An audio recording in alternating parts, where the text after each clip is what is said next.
저는 지명학원 원장이고요. 이름은 유헌명입니다. 반갑습니다. 네. 다시 인사하겠습니다. 박소리가 너무 좋고. 반갑습니다. 지명학원 원장 유헌명입니다. 네. 밖에 춥죠? 네. 오늘 날을 또 이런 날을 잡았네요. 우리 1학년 어머님들은 굉장히 오랜만에 뵙는 것 같고, 예비고1 어머님들은 지난번에 설명을 한번 했으니까 예고 드린 대로 오늘은 문과만. 건영어님 왜 오셨어요? 문과는데? 동생. 그렇군요. 둘째들이 또 크는군요. 이게 지난번에 이제 예비고1 설명회 때 말씀드린 대로 총론적인 이야기를 지난번에 이제 했는데, 오늘은 문과에만 이제 범위를 좁혀갖고 말씀을 드릴 거고, 늘상 드리는 말씀이지만 지금 현재 입시의 가장 큰 특징은 전형 방법이 여러 가지다라는 거거든요. 전형 방법이 여러 가지이기 때문에 학생들마다 좀 가능하면 본인이 나중에 원서를 낼 전형을 미리 예측하고 그거에 맞게 준비를 하는 아이들이 성공할 확률이 훨씬 더 높다라는 거죠. 당연한 얘기겠죠. 어떤 아이는 중3, 고1 때부터 내가 어떤 전형으로 원서를 낼 것이다라는 걸 어느 정도 정한 상태에서 그거를 좀 구체적으로 안을 짜서 로드맵을 짜고 차근차근 하나씩 준비하는 아이들하고, 뭐 어떤 아이들은 고등학교 3학년 때까지 그냥 중간고사, 기말고사, 국영수 이렇게 공부하다가 고3이 돼서 원서를 뭘 써야 될까를 고민하는 아이들하고, 당연히 이제 전자의 아이들이 성공 확률이 높다라는 거는 상식을 가진 분이라면 누구나 다 알고 있을 텐데, 인문계하고 자연계는 일단은 완전히 다른 입시예요. 입시 자체가. 그래서 보통 뭐 중2, 중3 아이들을 만나다 보면 문이과가 이제 명확하지 않은 아이들이 가장 어려운데, 그런 사실은 저희들이 이렇게 개입을 해서 얘를 문과를 보내라, 이과를 보내라 이렇게 말하기 좀 어렵죠. 아이의 인생이 달려있는 거니까 부모님들이 이제 어느 정도 유도를 해주시는 게 좋고요. 팁은 드리죠. 뭐 어떤 아이들이 문과를 가는 게 좋고 어떤 아이들이 이과를 가는 게 좋다. 그 다음에 인문계를 갔을 때 어떤 일이 생기고 자연계를 갔을 때 어떤 일이 생긴다. 이런 거에 관한 설명을 드릴 수 있고, 뭐 아이를 한 2-3달 정도 가르쳐 보다가 저희가 이제 아이에 대해서 갖고 있는 생각을 말씀드릴 수는 있겠지만, 결정은 이제 학생 본인하고 부모님이 상의해서 이렇게 하는 게 맞는 거니까. 오늘은 이제 문과 입시를 갖다가 말씀을 드릴 건데, 그러니까 문과 이과의 가장 큰 차이점은요, 이과는 공부해야 되는 양이 굉장히 많다라는 거죠. 그러니까 책이 두껍다라는 거. 일단 많아요. 공부해야 되는 책. 이걸 만약에 교과서를 갖다가 입시에 필요한 문과 아이들이 공부하는 교과서와 이과에 필요한 아이들이 공부해야 되는 교과서를 갖다가 다 이렇게 꽂아놓고 두께를 비교해 보면 이과 아이들이 공부해야 되는 게 아마 교과서 두께가 2배가 넘을 거예요. 교과서 두께만. 예. 그래서 이제 이과 아이들은 공부할 양이 정말 많죠. 정말 많고 바쁩니다. 굉장히 할 게 많고. 근데 그거에 비해서 이제 문과는 좀 헐렁해 보여요. 겉으로 보면. 그러니까 별로 할 게 없어 보이는 거죠. 그런데 이제 대학 갈 때는 이제 거꾸로 되는 거죠. 이과 애들은 대학을 갈 수 있는 방법도 많고, 대학 가기도 좀 쉬워요. 일단 정원 자체가 보통 수험생을 올해가 65만 몇천이었나? 이런데 보통 65만에서 한 70만 정도를 보거든요. 수험생 숫자를. 요 사이에서 왔다 갔다 하거든요, 매년. 근데 이제 요 정도 봤을 때 문과 수험생을 뭐 70만이라고 잡는다면 문과 수험생이 한 45만, 이과 수험생이 한 25만. 요 정도라고 보시면 되는 거고요. 그러니까 명수에서부터 이제 문과가 훨씬 더 많잖아요. 훨씬 더 많은데 대학 정원은 좀 밑에까지 한 중하위권까지 내려가서 이렇게 보면 대학 정원은 이과가 좀 더 많아요. 다 따져보면. 좀 더 많고, 좀 윗대학, 우리가 뭐 좀 목표로 하는 대학들, 그러니까 소위 좀 서울권에서 이름 있는 대학들, 그런 대학을 보더라도 이과는 일단 최상위권 아이들이 빠져나갈 수 있는 데가 굉장히 많거든요. 이제 대표적인 게 의대죠. 그렇죠? 뭐 예를 들면 뭐 올해도 이제 저희 학원에 이제 그런 일이 생겼는데, 저희 학원에 이제 승민이라는 아이가 어디에요? 포항공대가 되고, 포항공대 컴퓨터공학과가 되고, 연대 치대가 됐어요. 카이스트 3군데를 붙었는데, 그 아이가 이제 뭐 원래 처음부터 이제 컴퓨터공학을 하고 싶어 했던 애니까 컴퓨터공학과를 당연히 저는 가라라고 말하는데, 어머님은 또 생각이 약간 다를 수 있죠. 그렇죠. 치대니까. 아들이 치과의사가 된다는데 아는 들릴 엄마가 어디 있어요. 그래갖고 전화가 오셨어요. 저한테 전화가 오셔갖고 아들을 설득해달라. 연대치대를 가도록. 그래갖고 제가 거꾸로 엄마를 설득했거든요. 그러지 마라. 그러지 말고 아이가 하고 싶은 걸 하도록 키우는 게 맞다. 그리고 걔가 뭐 사실 치과의사라는 게 뭐 지금 뭐 좋은 거지, 얘네들이 커서 활동할 때 치과의사가 좋을까요? 저는 지금도 약간 포화 상태라고 보는데, 어떤 건물에 가보면 치과가 3개씩 막 있어요. 상가 건물 같은 데 가보면 너무 많고, 그다음에 뭐 치과의사도 어떻게 영업을 어떻게 하느냐, 그다음에 어떤 전에다 병을 내느냐에 따라서 운명이 많이 달라지잖아요. 예, 그리고 또 그런 것도 있고, 그다음에 그 이 아이가 처음부터, 얘는 중학교 때부터 해킹에 굉장히 관심이 많았던 애고, 해킹을 막는, 그래서 뭐 나중에 뭐 제2의 안철수가 못 때리는 법도 없는 아이인데, 그런 아이를 자꾸 엄마 욕심에 치대를 또 보내는 건 옳지 않다, 저는 이렇게 말씀을 드렸는데, 그래서 엄마가 그래야겠죠라고 이제 마음을 접으셨어요. 그래서 이제 포공을 갈 건데, 그러니까 지금 제가 말씀드린 것처럼 이과 애들은 최상위권 아이인데 포항공대도 갈 수 있고, 카이스트도 갈 수 있고, 그렇죠? 그다음에 연대 치대도 갈 수 있고, 그 다음에 뭐 서울공대를 합격하고 울산대 의대를 붙었다. 그럼 어딜 가겠어요? 보통 아이들은 울산대 의대를 가죠. 이제 상위권 아이들이 갈 데가 많더라고요. 옆으로 빠질 데가. 그 다음에 무슨 한의대를 갈 수도 있고, 그런 거죠. 수의대를 갈 수도 있고, 이런 거잖아요. 근데 이제 문과는 상황이 다르죠. 문과는 그 45만 명 중에서 1등부터 1200등까지 서울대를 가고요. 그렇죠? 꼭 그런 건 아니지만 대략. 그 다음에 서울대 다음에 이제 연대나 고대를 가겠죠. 그 다음에 서강대나 성대나 한대를 가겠죠. 그 다음에 중대, 경희대, 뭐 이대, 외대를 가겠죠. 이서열이 바뀔까요? 향후 10년 안에 이서열이 바뀔까요? 안 바뀐다라는 거예요. 결국 그러니까 우리가 이제 문과를 선택했다라는 거는 굉장히 치열한 경쟁을 통해서 이제 갈 수밖에 없는 구조다. 그러니까 그 지금 의대치대 한의대 정원이 전국적으로 대략 3,000명이 조금 안 될 겁니다. 지금 현재 의대치대 한의대 정원이 3,000명이 좀 더 안 될 거고, 거기에다가 포공도 하고 카이스트도 하고 서울대, 연대, 고대까지 더하면 이제 이과가 이제 거의 10,000명, 10,000등 이렇게 가까이 내려가거든요. 그러니까 이제 쉽게 얘기하면 만등하면, 이과는 만등하면 연고대는 간다, 이거고, 25만 명 중에 그런 거잖아요. 그렇죠? 뭐 빠져나가니까 옆으로. 근데 이제 문과는 서울대, 연대, 고대 정원이 4,000명. 그러니까 이과는 만등하면 연고대도 가능성이 있는데 문과는 4,000등 안에 들어야 서울대, 연고대를 간다. 이게 다르잖아요. 밑에 가면 이제 더 심해지는 거죠. 밑으로 가면 갈수록 점점 이렇게 피라미드형으로 정원이 넓어질 테니까, 대학들이. 그러다 보니까 문과는 좀 배우는 건 좀 헐렁해 보이는데, 부담이 없어 보이는데 대학 가기는 정말 어렵다. 이게 이제 문과의 특징입니다. 초장부터 너무 안 좋은 얘기를 했나요? 근데 이게 이제 문과의 특징이에요. 그래서 이제 이걸 아셔야 되는 거고, 그러니까 문과 이과의 차이점이 뭐다, 이걸 이제 아셔야 되는 거고, 그 다음에 이제 그 전형도 크게 이제 수시 전형을 제가 맨날 이 4가지로 설명해서 드리는데, 학생부 내신, 교과 위주의 전형이죠. 교과, 그 다음에 이제 학생부 종합, 이게 이제 비교과, 이게 입사제류의 전형이고, 그 다음에 특기자,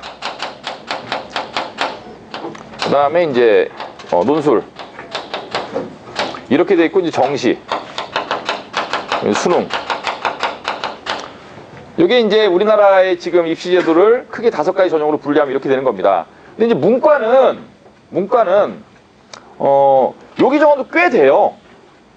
여기 정원도 꽤 되고, 요 정원도 꽤 됩니다. 요 정원도 꽤 되고, 문과는 이 정원은 아주 작아요. 사실 문과에서 특기자라고 부를 만한 게 사실 별게 없잖아요. 뭘 보고 도대체 문과 이 아이가 특기가 있다 없다. 그러니까 상위권 대학은 이런 전형이 이제 사실 거의 없고요. 그러니까 대부분 다 이제 입사제로 포함이 되어 있어요, 상위권 대학은. 근데 좀 한 중상위권 이렇게 내려오면 이제 어학 특기자 전형들이 있죠. 뭐 영어 특기자나 이런 것들, 뭐 모집 단위와 관련된 어학과 관련된 특기자 전형들이 좀 있고. 근데 이제 이과로 오게 되면 여기가 많아요, 여기가. 이게 많고, 이과는 이게 적죠. 그렇죠? 이것도 이렇게 문과보다는 적고. 왜냐하면 이과는 특성상 전체적으로 이렇게 내신이 골고루 우수하지 않더라도 수학과 학만 확실히 잘하면 뽑을 수 있잖아요, 아이를. 그렇죠? 근데 문과는 사실 그렇게 뽑을 수가 없잖아요. 그러니까 아이가 뭐 예를 들면 수학을 못한다 그럼 대학도 싫어해요, 문과이라고 하더라도. 수학 잘해야 되고, 그렇다고 문과이가 국어 못하면 안 되잖아요. 영어도 못하면 안 되잖아요. 그러니까 이제 문과는 골고루 잘해야 되는 거죠. 골고루 잘해야 되니까 이런 전형의 명수가 많은 거예요. 이제 가시죠, 무슨 얘기인지. 근데 이과는 이런 전형을 많이 뽑을 필요가 없는 게, 수학과만 잘하는 애들 뽑는 게 훨씬 더 나중에 향후에 대학에 계신 교수님들이 가르치기도 편하고 잘 될 가능성도 크고, 그러니까 이쪽으로 정원이 넘어오는 거죠. 그렇죠? 근데 요쪽으로 또 가게 되면 이과는 그 입사제라는 게 사실은 뭐 이 아이가 뭐 학교에서 동아리 활동도 열심히 하고 학생 활동도 열심히 하고 봉사도 열심히 하고, 그래서 이제 애를 뽑아놨더니 수학을 못하더라, 이러면 안 되잖아요. 그러니까 이과는 또 여기를 많이 뽑을 수가 없는 거죠. 근데 문과는 사실은 이런 거 굉장히 중요하죠. 문과는 이 아이들이 이제 대학을 갔을 때, 그다음에 사회에 나왔을 때 어떤 능력이 가장 중요한 거냐면, 이게 부모님들 다 사회생활 하니까 아시겠지만, 문과 출신이 사회에 나와서 성공할 때 가장 중요한 건 전공일까요? 사실은 그거보다는 적어도 한국 사회에서는 사회성, 네트워킹 능력, 얼마나 주변 사람들을 잘 끌어모으고 리더십 이런 거잖아요. 기획력, 창발적인 생각, 그렇죠? 그 다음에 커뮤니케이션 능력, 얼마나 말을 잘하느냐, 사람한테 좋은 인상을 주느냐, 술도 잘 먹어야 되고 그런 거잖아요. 문과는. 그러니까 이제 이런 거랑 맞닿죠. 그렇죠? 그러니까 이런 애들을 뽑아서도 좋은 대학생으로 이렇게 길러내서 사회에 진출시킬 자신이 있는데, 이과는 이제 얘기가 다르죠. 이과는 뭐 아무리 술 잘 먹고 얘기 잘하고 말 잘하고 좋아도 수학과 못하면 가르칠 수가 없으니까. 그러니까 이런 쪽 전형은 좀 적은 거예요. 뭐 이 4개 전형 중에 제일 많은 건 뭐 역시 이거고요. 뭐 이거는 대학이 이제 버릴 수 없는 전형이니까 이렇게 되어 있는 겁니다. 문과는. 그래서 문과는 일단 이쪽은 좀 예외적인 거고, 물론 이제 저희 학원에서 이런 거를 문과 특기자를 준비한 애들도 있지만 요건 좀 약간 예외적인 거고, 문과는 일단은 뭐 이거 그 다음에 이과는 정시가 명수가 굉장히 작아요. 근데 문과는 꽤 돼요. 정시도 물론 굉장히 문이 좁지만, 그래서 근데 문과는 그 전형을 갖다가 어느 정도 하는 애들이라면 선택할 수 있는 게 꽤 많죠. 어느 정도 하는 애들이라면 원서를 쓸 수 있는 가능성이 많다라는 거 이해 가시죠? 무슨 얘기인지. 그래서 이런 거를 맞춰서 이게 뭐 학생부 내신 교과, 학생부 종합 이렇게 분리가 되어 있지만, 이거는 대학마다 다 뭐 서울대도 이것 따로 연대도 이것 따로 이렇게 되어 있지 않고요. 대학마다 조금씩 달라요. 대학마다 조금씩. 그러니까 뭐 좀 이따 또 말씀드리겠지만, 서울대의 그 내신 전형은 내신도 들어가지만 종합적인 전형의 성격을 가지거든요. 그 다음에 서울대 이제 일반 전형 같은 경우에는 학생부 종합이라고 하지만 내신도 굉장히 중요해요. 그러니까 이 두 개가 이제 큰 차이가 없어요. 서울대는. 문과는. 이과는 좀 차이가 나지만. 그래서 그렇고, 그 다음에 이제 연대나 고대도 마찬가지예요. 연대나 고대도 이런 학생부 내신 전형이 둘 다 있거든요. 연대도 있고 고대도 있고. 근데 이런 학생부 내신 전형에서도 내신만 보는 게 아니라 요걸 다 봐요. 학생부에는 여러 가지 비교과, 학교생활 이런 걸 다 보게 돼 있어요. 좀 밑에 내려오면 이게 분리가 돼 있죠. 한 중상위권 대학으로 내려오면 그 대학들은 이제 1단계를 딱 내신만 보고, 2단계에서 면접을 보고, 수능 최저를 보고, 요렇게 보고. 근데 요런 것들은 이제 아예 그냥 말 그대로 입학사정관 전형으로 좀 분리가 돼 있고, 이게 대학마다 조금씩 다릅니다. 그래서 이제 학생들에 맞춰서 이게 가능한 학생, 이게 가능한 학생, 이게 가능한 학생, 이게 가능한 학생. 이게 4개 다 가능하면 정말 고맙죠. 근데 그런 애는 많이 없죠. 아주 고마운 애들이에요. 그런 애들. 왜냐면 선택할 수 있으니까. 그렇죠? 보통 그렇습니다. 그래서 일단 문과 아이들은 그래서 뭐 제가 특히 예비고일 부모님들한테도 설명회 할 때 제가 뭐 이 동네 굉장히 좀 진명한 원장은 미림 경문 반대하고 자사고 반대한다고 소문이 많이 나 있는데, 사실 원서를 막판에 쓰다 보면요, 마지막에 이도 저도 안 됐을 때 이거라도 하나 갖고 있으면 정말 고마운 거거든요, 이게. 그러니까 수시 원서를 몇 장 쓰죠? 6장 쓰죠, 6장. 6장 중에 2장은 이걸 쓰는 거예요. 2장은 이걸 써서, 이거는 예측이 가능하거든요. 얘가 될 거다. 그럼 이건 보험을 들어놓는 거죠. 좀 안 좋은 대학이지만. 그리고 나머지 4장으로 위로 치고 올라가는 거예요. 이런 걸로. 무슨 말인지 아시겠죠? 그런데 이런 게 하나도 없으면 내신이 예를 들면 2.5 이하예요. 그러니까 이 학생부 내신 전형이 보통 제가 중대 이대를 기준으로 말씀 많이 드리는데, 중대 이대면 이제 10위권 안에 있는 대학들이잖아요, 다. 그런 대학이 학생부 내신 전형이 컷을 1.5 기준으로 생각하시면 돼요. 1.5. 1.5 굉장히 잘하는 거죠. 이 지금 교실 안에 1.5 평균 등급 1.5 이내 갖고 계신 분들이 많이 안 계시잖아요. 고등학교 1학년들도 많이 없어요. 실제로 한 학교에서 몇 명 안 되니까. 근데 이제 1.5 정도의 내신을 갖고 있으면, 한 1.7, 1.8 이 정도를 갖고 있으면 적어도 이제 뭐 경희대, 뭐 건국대, 뭐 요런 밑에 대학으로 원서를 쓸 수가 있거든요. 그렇죠? 그래서 이 2개를 좀 낮춰갖고 써놓고, 뭐 예를 들면 건국대 하나 써놓고 동국대 하나 써놓고 2개 써놓고, 나머지 연대, 고대, 성대 한 대는 논술을 치고 올라갈 수 있는 거죠. 이게 붙을 거니까.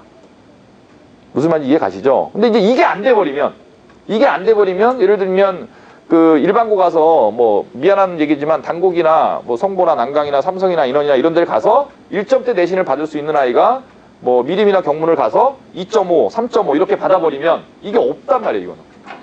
근데 여기에서 이제 잘못 오해할 수 있는 게, 자사고는 이렇게 고등학교 등급제를 적용해서 좀 내신이 낮더라도 붙여주지 않느냐라는, 제가 오늘 상담할 때도 어느 어머니 그런 말씀 하시는데, 그런 거 없어요. 그런 거 없습니다. 명확하게 1단계 내신 평균 등급으로 끊습니다. 몇 배수 선발 이렇게 되어 있거든요. 그러니까 적어도 이 전형에서는 고교 등급제 이런 건 없기 때문에, 그래서 이런 전형을 보험으로 가져갈 수 없는 아이들은 이게 다 사라지는 거예요, 이게. 이거 하나 남는 거예요. 이거 하나 남는 건데 논술 전형이라는 게 올해도 이렇게 보면 30대 1이면 낮은 거예요. 30대 1이 굉장히 낮은 겁니다. 예. 그 30대 1이 무슨 뜻이냐면요. 15명을 뽑는데 450명이 온 거예요. 450명이 와서 정원이 다 문과에 다 적으니까 보통 뭐 15명, 좀 많은 뭐 경영경제 이런 데 제외하고는 보통 이 정도거든요. 15명, 20명. 전형이 나눠지니까요. 그러면 이제 논술전형에서 15명을 뽑는데 450명이 와요. 그럼 우리 애가 여기 원서를 해서 붙을 거라는 장담을 누가 해요? 할 수 있나요? 우리 애 논술 잘하니까 붙을 거야. 30대 1이라도 붙을 수 있어. 확신할 수 있는 사람 아무도 없죠. 왜? 너무 적으니까. 이게 3대 1, 4대 1이면 한번 예측할 수 있겠지. 논술을 잘하니까. 근데 이건 아니잖아요. 30대는 얘기가 다르잖아요. 450명 중에 논술 써갖고 15등 안에 든다는 확신을 누가 해요? 아무도 못하는 거죠. 그래서 이걸로 6장 다 쓰게 되면 떨리죠. 벌벌벌 떨리는 거예요. 실제로 그래요. 예. 그래서 이제 얘가 논술을 잘 써서 이제 붙으면 다행인데 또 때마침 수능도 망했네? 그러면은 여기서 6장 다 떨어지고 수능 망했으니까 정신 못 놓고 그럼 뭐가 이제 어디로 가야 되는 거예요? 채수로 가야 되는 거죠. 그러니까 제가 자사고 보내지 말라고 말씀드리는 거예요. 요 카드를 가져가야 된다. 무슨 일 있어도. 보험을 들어야 된다. 근데 이제 계속 어머님들이 오늘의 이슈는 아까 상담했던 애는 숭이여고 아이였는데 얘는 숭이여고 1학년인데 상담 내용이 뭐냐면 이화여고로 전학 가겠다라는 거예요. 근데 얘가 지금 2점대 초반이라고 내신이. 그리고 근데 잘하는 애더라고요. 그래서 좀만 하면 1점대로 갈 수 있고 1점대로 가면 아까 제가 말씀드린 그런 점에 원서 넣을 수 있는데 이화로 가는 순간 또 날아가는 거죠. 숭이에서도 벅찬데. 그러니까 반대하는 거죠, 당연히.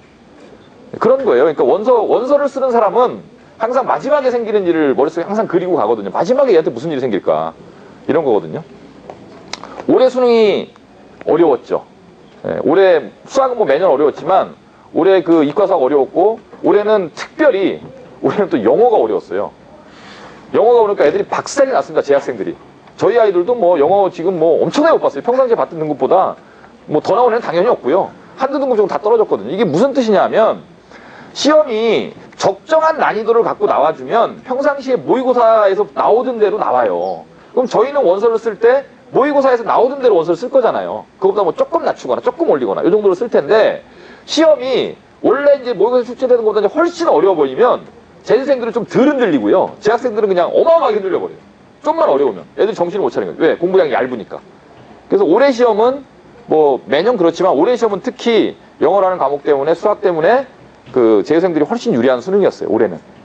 예. 그래서 좀 그것 때문에 피곤 애들이 많죠. 피곤 애들이 많은데 어쨌든 이 정시까지 가는 건 너무 불안한 거고요. 수시에서 이제 원서 쓰는 걸 만들어야 된다.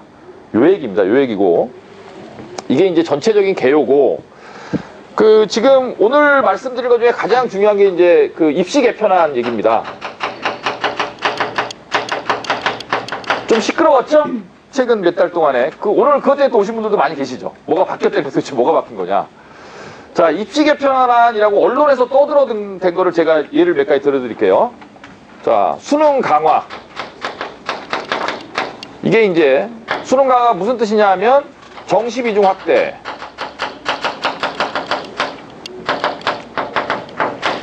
이런 얘기가 있었고요. 이런 얘기가 있었고 그 다음에 입사제라는 명칭이 사라진다. 그렇죠? 그래서 이제 이런 말도 있었죠. 우리 박근혜 대통령이 이명박 대통령하고의 뭔가 좀 단절을 갖다가 좀 자기는 좀 다르다라는 걸 부각시키기 위해서 이런 용어가 이제 이명박 대통령한테 나온 거니까 그래서 이 용어를 없애고 자기는 이제 다른 조정으로 가겠다 뭐 이런 말도 있었는데 어쨌든 입사제라는 명칭이 사라졌다라는 거. 그 다음에 이제 뭐가 있냐면 문이과 교차 지원 확대. 이런 게 또 이슈가 됐었죠. 근데 이거는 이제 왜 이슈가 됐냐면 서울대가 정시에서 서울대 의대에 문과 아이들도 지원할 수 있게 하겠다. 이런 발표가 난 거죠. 이게 또 이슈가 됐죠. 그래갖고 이제 부모님들이 요거와 더불어서 수능이 많이 늘어나는 거 아니냐. 뭐 이렇게 된 거고. 그 다음에 논술을 갖다가 논술 적성. 뭐 이런 류의 시험. 이런 류의 대학교 고사를 억제해라. 그렇죠? 억제해라. 억제하지 않으면 정부에서 대학에 주는 지원금을 주지 않겠다. 이런 발표도 났었죠. 예, 그래서 요게 이제 뭐 줄어들 것이다. 이런 게 있었고 또 이제 뭐가 있었냐 하면 이제 한국사. 한국사 필수. 요런 것들이 최근에 이제 언론에서 이제 부모님들 귀를 그나마 좀 이렇게 뭐 좀 자극했던 그런 이슈들이었을 거예요.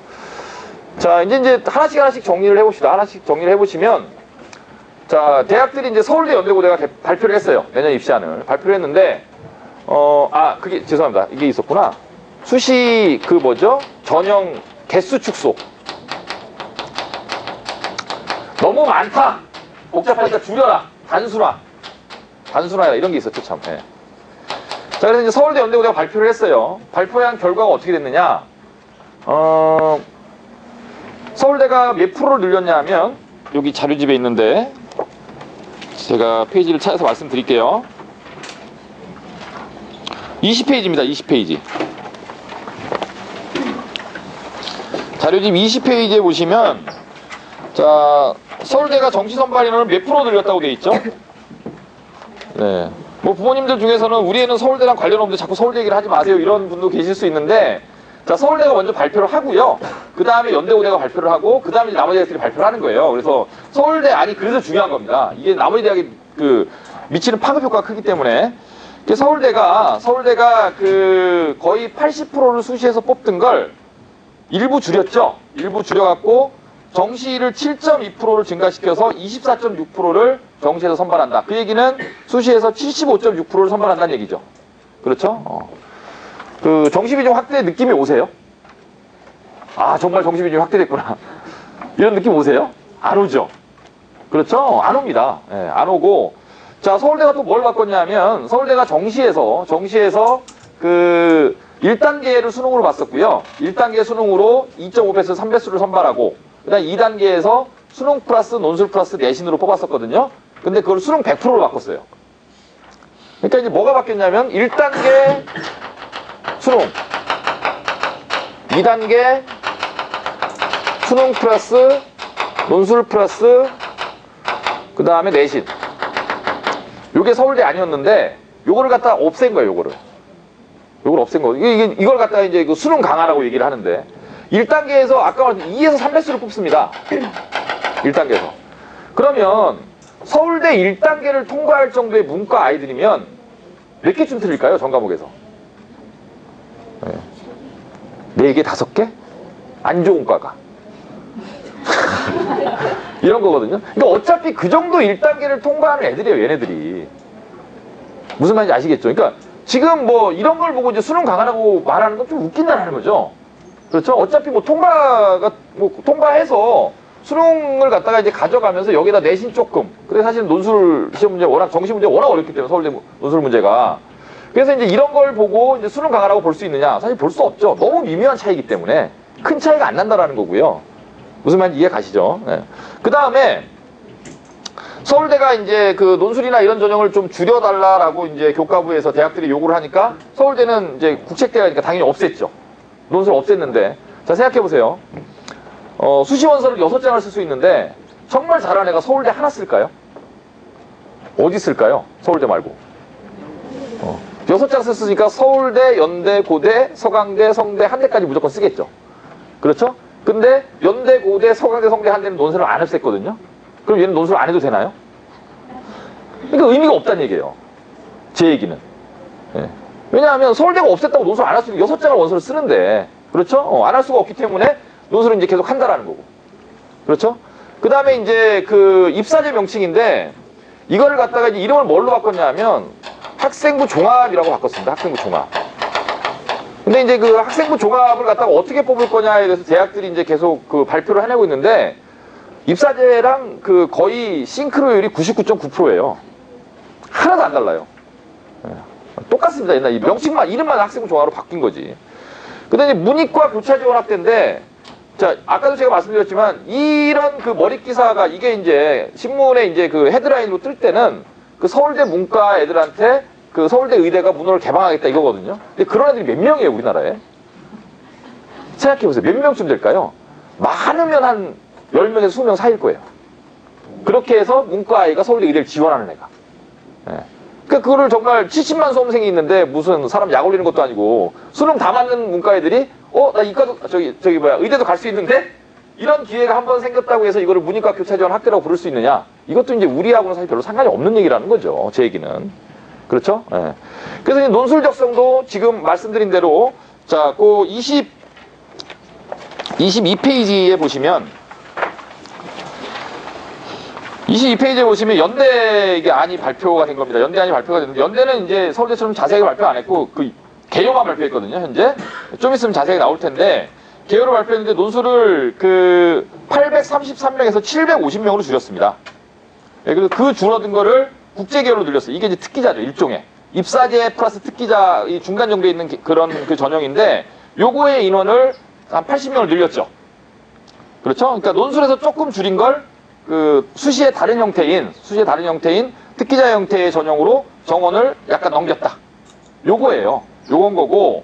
그다음에 이제 고대도 보시면 그 3번이죠. 고대 3번. 일반 전형에 1366명 뽑던 거를 갖다가 몇 명 줄였냐 하면 99명인가요? 아닌가요? 몇 명이야? 이게 계산이 안 되네. 1266에다가 23을 더하면 89명이군요. 그렇죠? 89명 줄였습니다. 그러니까 논술 전형 축소 억제도 결국 대학들은 뭐만 한 거예요? 흉내만 낸 겁니다. 흉내만. 줄여달래니 조금 줄이는 척 해줄게. 이해 가시죠? 무슨 얘기인지? 뭐 큰 차이가 없다라는 거예요. 몇십 명 준 거기 때문에. 한국사 필수. 이거는 이제 비상입니다. 이거는. 이게 왜 비상이냐 하면 제가 작년에 우리 이제 현재 고1 어머님들 예비고를 설명회 할 때도 제가 고등학교 1학년 때 내신의 키를 잡고 있는 건 국영수가 아니라 국사다라는 말씀을 드렸었는데 국사가 진짜 어려워요. 국사 진짜 어려운데 이게 일단 교과서를 보면 저도 이제 제가 전공을 역사를 했잖아요. 근데 솔직히 제가 역사책을 안 본 지 꽤 되기도 했지만 제가 봐도 어려워요. 진짜 어려워요. 그러니까 옛날에 안 가르쳤던 것들이 너무 많이 들어왔어요. 그동안의 연구 성과를 반영해서. 그리고 국사책이 너무 두꺼워요. 배워야 되는 양이 너무 많다라는 거죠. 그리고 단위수가 4단이에요. 내신에서. 국어랑 똑같아요. 단위수가. 현 중3부터 1년 동안 내내 4단이에요. 그러다 보니까 이제 국사에 대한 부담감이 굉장히 커졌고 이거는 사실은 문과 애들보다는 이과 애들이 더 큰일 났죠. 문과 애들은 그나마 또 어렸을 때 좀 역사책이나 읽은 애들이 많잖아요. 근데 이과 애들은 바보들이 많거든요. 세종대왕이 고려시대 임금인지 조선시대 임금인지 모르는 애들도 많아요. 진짜로. 그런 애들이 이제 국사가 필수가 되면서 그럼 이 한국사 필수가 앞으로 어떤 식으로 작용할 거냐. 이건 예측이 아직 발표를 안 했기 때문에 예측인데 서울대 문과는 수능에서 이제 국사를 필수로 한다 그랬으니까 수시건 정시건 서울대 문과는 국사를 1등급을 가져와라라고 요구할 거예요. 국사 1등급 갖고 와라. 필수입니다. 필수. 서울대 이과는 2등급 정도 가져와라. 이렇게 요구할 겁니다. 아마. 그 밑에 대학가면 조금씩 낮아지겠죠. 이걸 갖다가 그러니까 쉽게 얘기하면 문과이든 이과이든 수시 갈 때 최저 학력 기준을 2개 아니면 3개를 요구하잖아요. 그게 하나 더 늘었다고 생각하시면 돼요. 전 전형에. 내신 전형이든 입사제 전형이든 논술 전형이든 자 최저 학력 기준 하나 더 늘리겠다. 그래서 사실 저희도 이게 말이 되나라는 생각을 했었거든요. 저도 이게 말이 되나 이과 애들이 국사를 그렇게 어떻게 맞아? 이걸 어떻게 공부를 시켜? 이게 계속 갈 건가? 이게 또 정권이 바뀌면 또 좀 아니면 그 레임덕 현상이 와서 나중에 2, 3년 정도 지나면 이게 또 좀 이렇게 사라질 그런 정책이 아닌가 이런 생각을 했었는데 저희 학원은 이제 국사 강의 하시는 분이 김정현 선생님이잖아요. 근데 김정현 선생님이 지금 그 서울대 역사교육과 박사과정에 들어가 있어요. 고대사 전공하시는 분인데 그분이 지금 서울대에서 강의도 해요. 대학 강의도 하시고 저희 학원 강의도 이제 제가 이틀을 부탁드려서 이제 방학 때부터 이틀 와서 강의를 하시는데 그분이 지금 이제 그 교과부에 들어갔어요. 얼마 전에 프로젝트 하러 들어가서 그 고대사 연구진으로 들어간 거예요. 고대사와 관련된 뭐 제야학자들이나 아니면 비주류 학자들의 이런 연구 성과를 다 집대성하는 작업을 교과부가 엄청난 돈을 퍼부어서 지금 하고 있대요. 그래서 그 김 선생님 말로는 지금 이제 박근혜 대통령이 거의 뭐 3대 정책 중에 하나가 한국사 교육 강화 이거로 두고 있다. 그래서 이게 단기간에 끝날 것 같지 않다. 너무 많은 인력들이 동원되고 너무 많은 예산이 들어가고 있는 일이기 때문에 꽤 오래 갈 것 같다. 향후 10년은 갈 것 같다라는 게 김정현 선생님 예상이더라고요. 물론 본인이 이제 역사학에 있어서 그럴 수도 있지만은 제가 봐도 이제 이런 식으로 이제 한번 띄워놓으면 이건 쉽게 안 없어져요. 너무 부담스러워요. 빼기가. 그렇겠죠? 이렇게 해놨다가 나중에 2, 3년 있다가 뭐 국사이고 꼭 이과 애들도 해야 돼? 문과 애들도 뭐 모든 아이들이 국사를 잘해야 돼? 이렇게 말 바꾸면 괜히 꼴이 좀 우스워지잖아요. 그러니까 이제 이건 당분간은 이 국사가 굉장히 좀 그 태풍의 해구로 등장할 가능성이 굉장히 높고요. 문제는 어렵다는 겁니다. 그리고 애들이 솔직히 국영수 공부하기도 바빠 죽겠는데 이거는 약간 좀 미스인 것 같아요. 이거는 좀 사교육이 됐던 공교육이 됐던 하여튼 아이들의 학습 부담을 굉장히 가중시키는 하나의 요소인 건 맞아요. 그전에는 올해 입시까지는 어떤 상황이었냐? 를 1학년 때 내신만 하고 끝이잖아요. 1학년 때 내신만 하고 2학년 선택 과목으로 이제 그 근현대사가 들어가 있었고, 그 다음에 수능에서 국사를 선택하느냐 마느냐는 서울대를 가느냐 안 가느냐고 똑같은 문제잖아요. 서울대가 국사가 필수였기 때문에, 그러니까 서울대를 지원을 안 하는 애들 같은 경우에는 국사를 선택할 필요가 없는 거죠. 어차피 등급제인데 뭐하러 서울대에 원서 내는 애들이랑 사탐을 경쟁을 해요. 미치지 않은 다음에 그럴 이유가 없잖아요. 국사를 아무 선택 안 하는 거예요. 그러니까 서울대가 국사를 필수로 지정해 놓은 게 오히려 아이들이 국사 공부하는 걸 막은 거죠. 그렇잖아요. 그러니까 서울대 원서 낼 아이들만 국사를 하고 서울대를 안 낼 아이들은 국사 공부를 거꾸로 피하니까, 서울대랑 경쟁하기 싫어서. 그래서 오히려 이제 국사 공부하는 아이들의 숫자를 줄여놓은 건데, 사실 그렇게 된 건데, 이걸 갖다가 이제 필수로 해놓으니까 지금 뭐 처음 이태 대학까지도 전부 다 이제 국사를 필수로 하면서 애들한테 좀 비상이 걸리는 셈이 됐습니다. 저도 아주 골치예요, 이게. 왜냐하면 방학 때는 어떻게 할 수 있죠, 방학 때는. 근데 이게 학기 중으로 갔을 때 이걸 애들한테 공부를 어떻게 시킬 거냐. 시간이 없잖아요, 애들이. 국사까지 어떻게 뭐 수업 계속 들어갈 수 없잖아요, 이거. 그렇죠? 그래서 그냥 놀릴 수는 없잖아요. 내신도 굉장히 치열해질 거고. 이과 애들도 왜 그러냐면 이런 거죠. 여태까지는 고1 내신할 때 이제 정교과, 주요교과, 이제 주요교과만 하는 애들이 있고 정교과를 하는 애들이 있어요. 주요교과는, 문과는 국영수사잖아요. 국영수사. 이과는 국영수과. 이렇게 돼 있는 거죠. 정교과는 전과목이고. 이렇게 돼 있는데, 그 정교과를 요구하는 데가 이제 서울대잖아요. 서울대. 그 다음에 교대들. 서울교대, 경인교대. 이게 이런 급의 아이들은 정교과를 공부하라고 하고, 그 정도가 아니다. 서울의 중상위권 대학만 가도 성공한다. 그럼 저는 1학년 때부터 문과 애들한테는 과학 대신 접어라 라고 말하거든요. 몇 등급을 받아주니까 접어라. 그럼 이제 의심많은 어머님들이 또 그래도 돼요? 그래도 돼요? 믿으세요. 그래도 됩니다.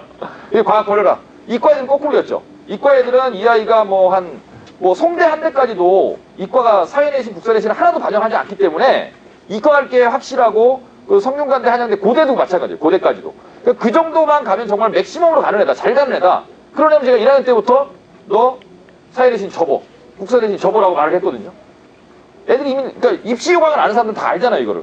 그럼 1학년 내신할 때부터, 1학년 내신할 때 그 문과 가는 애들은 일단 국사내신 시험 볼 때도 국사에 대한 마음이 없는 이과 애들이 한 절반 시험을 같이 봐주는 거잖아요. 그럼 등급 따기가 좋죠. 그래서 국사에 관심 없는 시험을 같이 봐줘서 깔아주니까 밑에를. 근데 이제 얘기가 다 바뀌었잖아요. 이과 애들도 국사를 해야 되잖아요. 그럼 1학년 내신부터 이과 애들도 미친듯이 국사 공부를 할 거라는 거예요. 그럼 문과 애들 입장에서는 걔네들이랑 경쟁해서 등급을 따야 되니까 내신부터가 또 피곤해진 거예요. 아예. 처음부터. 이해 가시죠? 무슨 얘기인지. 그러니까 중간고사 때부터 이제 국사가 또 비상이라니까요. 근데 이걸 시스템적으로 어떻게 만들어 갈 거냐. 우리 아이들이 또 4단위짜리를 날리려고 할 수는 없고 굉장히 중요한 단위수이기 때문에 내신은 국어, 영어, 수학 이런 과목이 중요한 게 아니라 단위수가 중요한 거거든요. 이게 몇 단위냐. 이게 중요한 거라서 국어가 주요 과목이고 국사가 기타 과목이고 누구나 알지만 국어도 4단위, 국사도 4단위면 똑같은 거예요. 그거는 비중이. 국어 2등급 받으나 국사 2등급 받으나 똑같은 거기 때문에. 그래서 특히 문과 가는 아이들 같은 경우에는 내신부터 굉장히 좀 피곤하게 생겼다. 예비고일 같은 경우에 1학년 애들이 뭐 한번 지나갔으니까 이런 거고요. 그 다음에 이제 하여튼 여기 예비고일 오면 많이 계시니까 하여튼 제 최고의 고민은 국사입니다, 요새. 국영수 뭐 논술 이런 걸 늘 해왔던 거니까 저희가 나름 노하우도 갖고 있고 학기 중에 어떻게 운영한다, 뭐 단계성을 어떻게 밟아 나간다, 몇 학년 때 뭘 시킨다 이런 게 잡혀 있는데 국사가 갑자기 이제 없던 게 확 들어오고 그것도 비중이 확 늘어서 들어오다 보니까 이거를 갖다가 해야 된다는 건 누구나 아는데 요는 어떻게 시킬 거냐 이게 문제잖아요, 학기 중에. 이런 걸 갖다 이제 고민하는 게 제 요새 최고의 고민 중에 하나입니다. 그 다음에 수시 전형계수 축소는 단순한데 제가 작년 설명회, 재작년 설명회 할 때도 수시는 제가 몇 가지다라고 말씀드렸어요. 4가지다라고. 제가 똑같이 말씀드렸을 거예요. 그걸 갖다 4가지로 줄인 거예요. 그러니까 안 바뀌었습니다, 하나도. 요는, 자, 입시 개편안에 나왔지만 의미 없다. 똑같더라. 이것도 의미 없다. 이것도 억지 안 됐다. 그렇죠? 한국사 필수만 의미 있고 이것도 원래 4개였던 게 원래 4개다. 요는 국사가 필수로 추가된 거 외에는 바뀐 건 하나도 없다. 이게 답이에요. 되셨죠? 예, 그러니까 신문은 그만 보셔도 됩니다, 이제. 신문은. 예. 그래서 이런 상담하다 보면 그런 말씀들을 많이 하세요. 그러니까 이제는 수능이 강화됐기 때문에 무슨 이런 내신 비중이 줄어들 거고 그러면 이제 일반고를 가는 게 아니라 그런 뭐 이런 자사고나 특목을 가는 게 더 유리한 게 아니냐 이렇게 말씀하시는 분들이 있는데 제가 하나씩 다 설명드리죠. 그러니까 다른 걸 보고 설명드리는 게 아니라 요거를 보고 설명드리는 거예요. 서울대 안, 연대 안, 고대 안을 보면 항상 이제 뭔가 우리가 그 전문적인 영역에 대해서 대화를 나눌 때는 근거가 가장 중요한 거니까 저희들이 근거로 삼는 가장 중요한 그 뭐예요? 이런 베이스는 대학이 발표하는 요강이죠. 그 요강을 보면 되는 거죠. 요강을 보고 앞으로 방향성을 예측하고 과거와 1년 전, 2년 전과 개편안이 어떻게 바뀌었기 때문에 앞으로 아이들이 어떻게 움직일 거다. 어디가 세질 거다. 어떤 부분이 강화될 거다. 이런 걸 예측하는 건데 지금 말씀드린 대로 바뀐 게 하나도 없어요. 그러니까 하던 대로 하면 됩니다. 하던 대로 하고 국사만 좀 신경 쓰자. 이겁니다. 이해 가시죠? 무슨 얘기인지. 그래서 개편안 얘기. 너무 간단한가요? 좀 더 자세하게. 다 이해하셨죠? 바뀐 게 없어요, 하나도. 실제로. 바뀐 게 하나도 없습니다. 자, 근데 이제 그 전형 요소 쪽으로 좀 가서 이제 좀 구체적으로 가야 되니까. 자, 내신.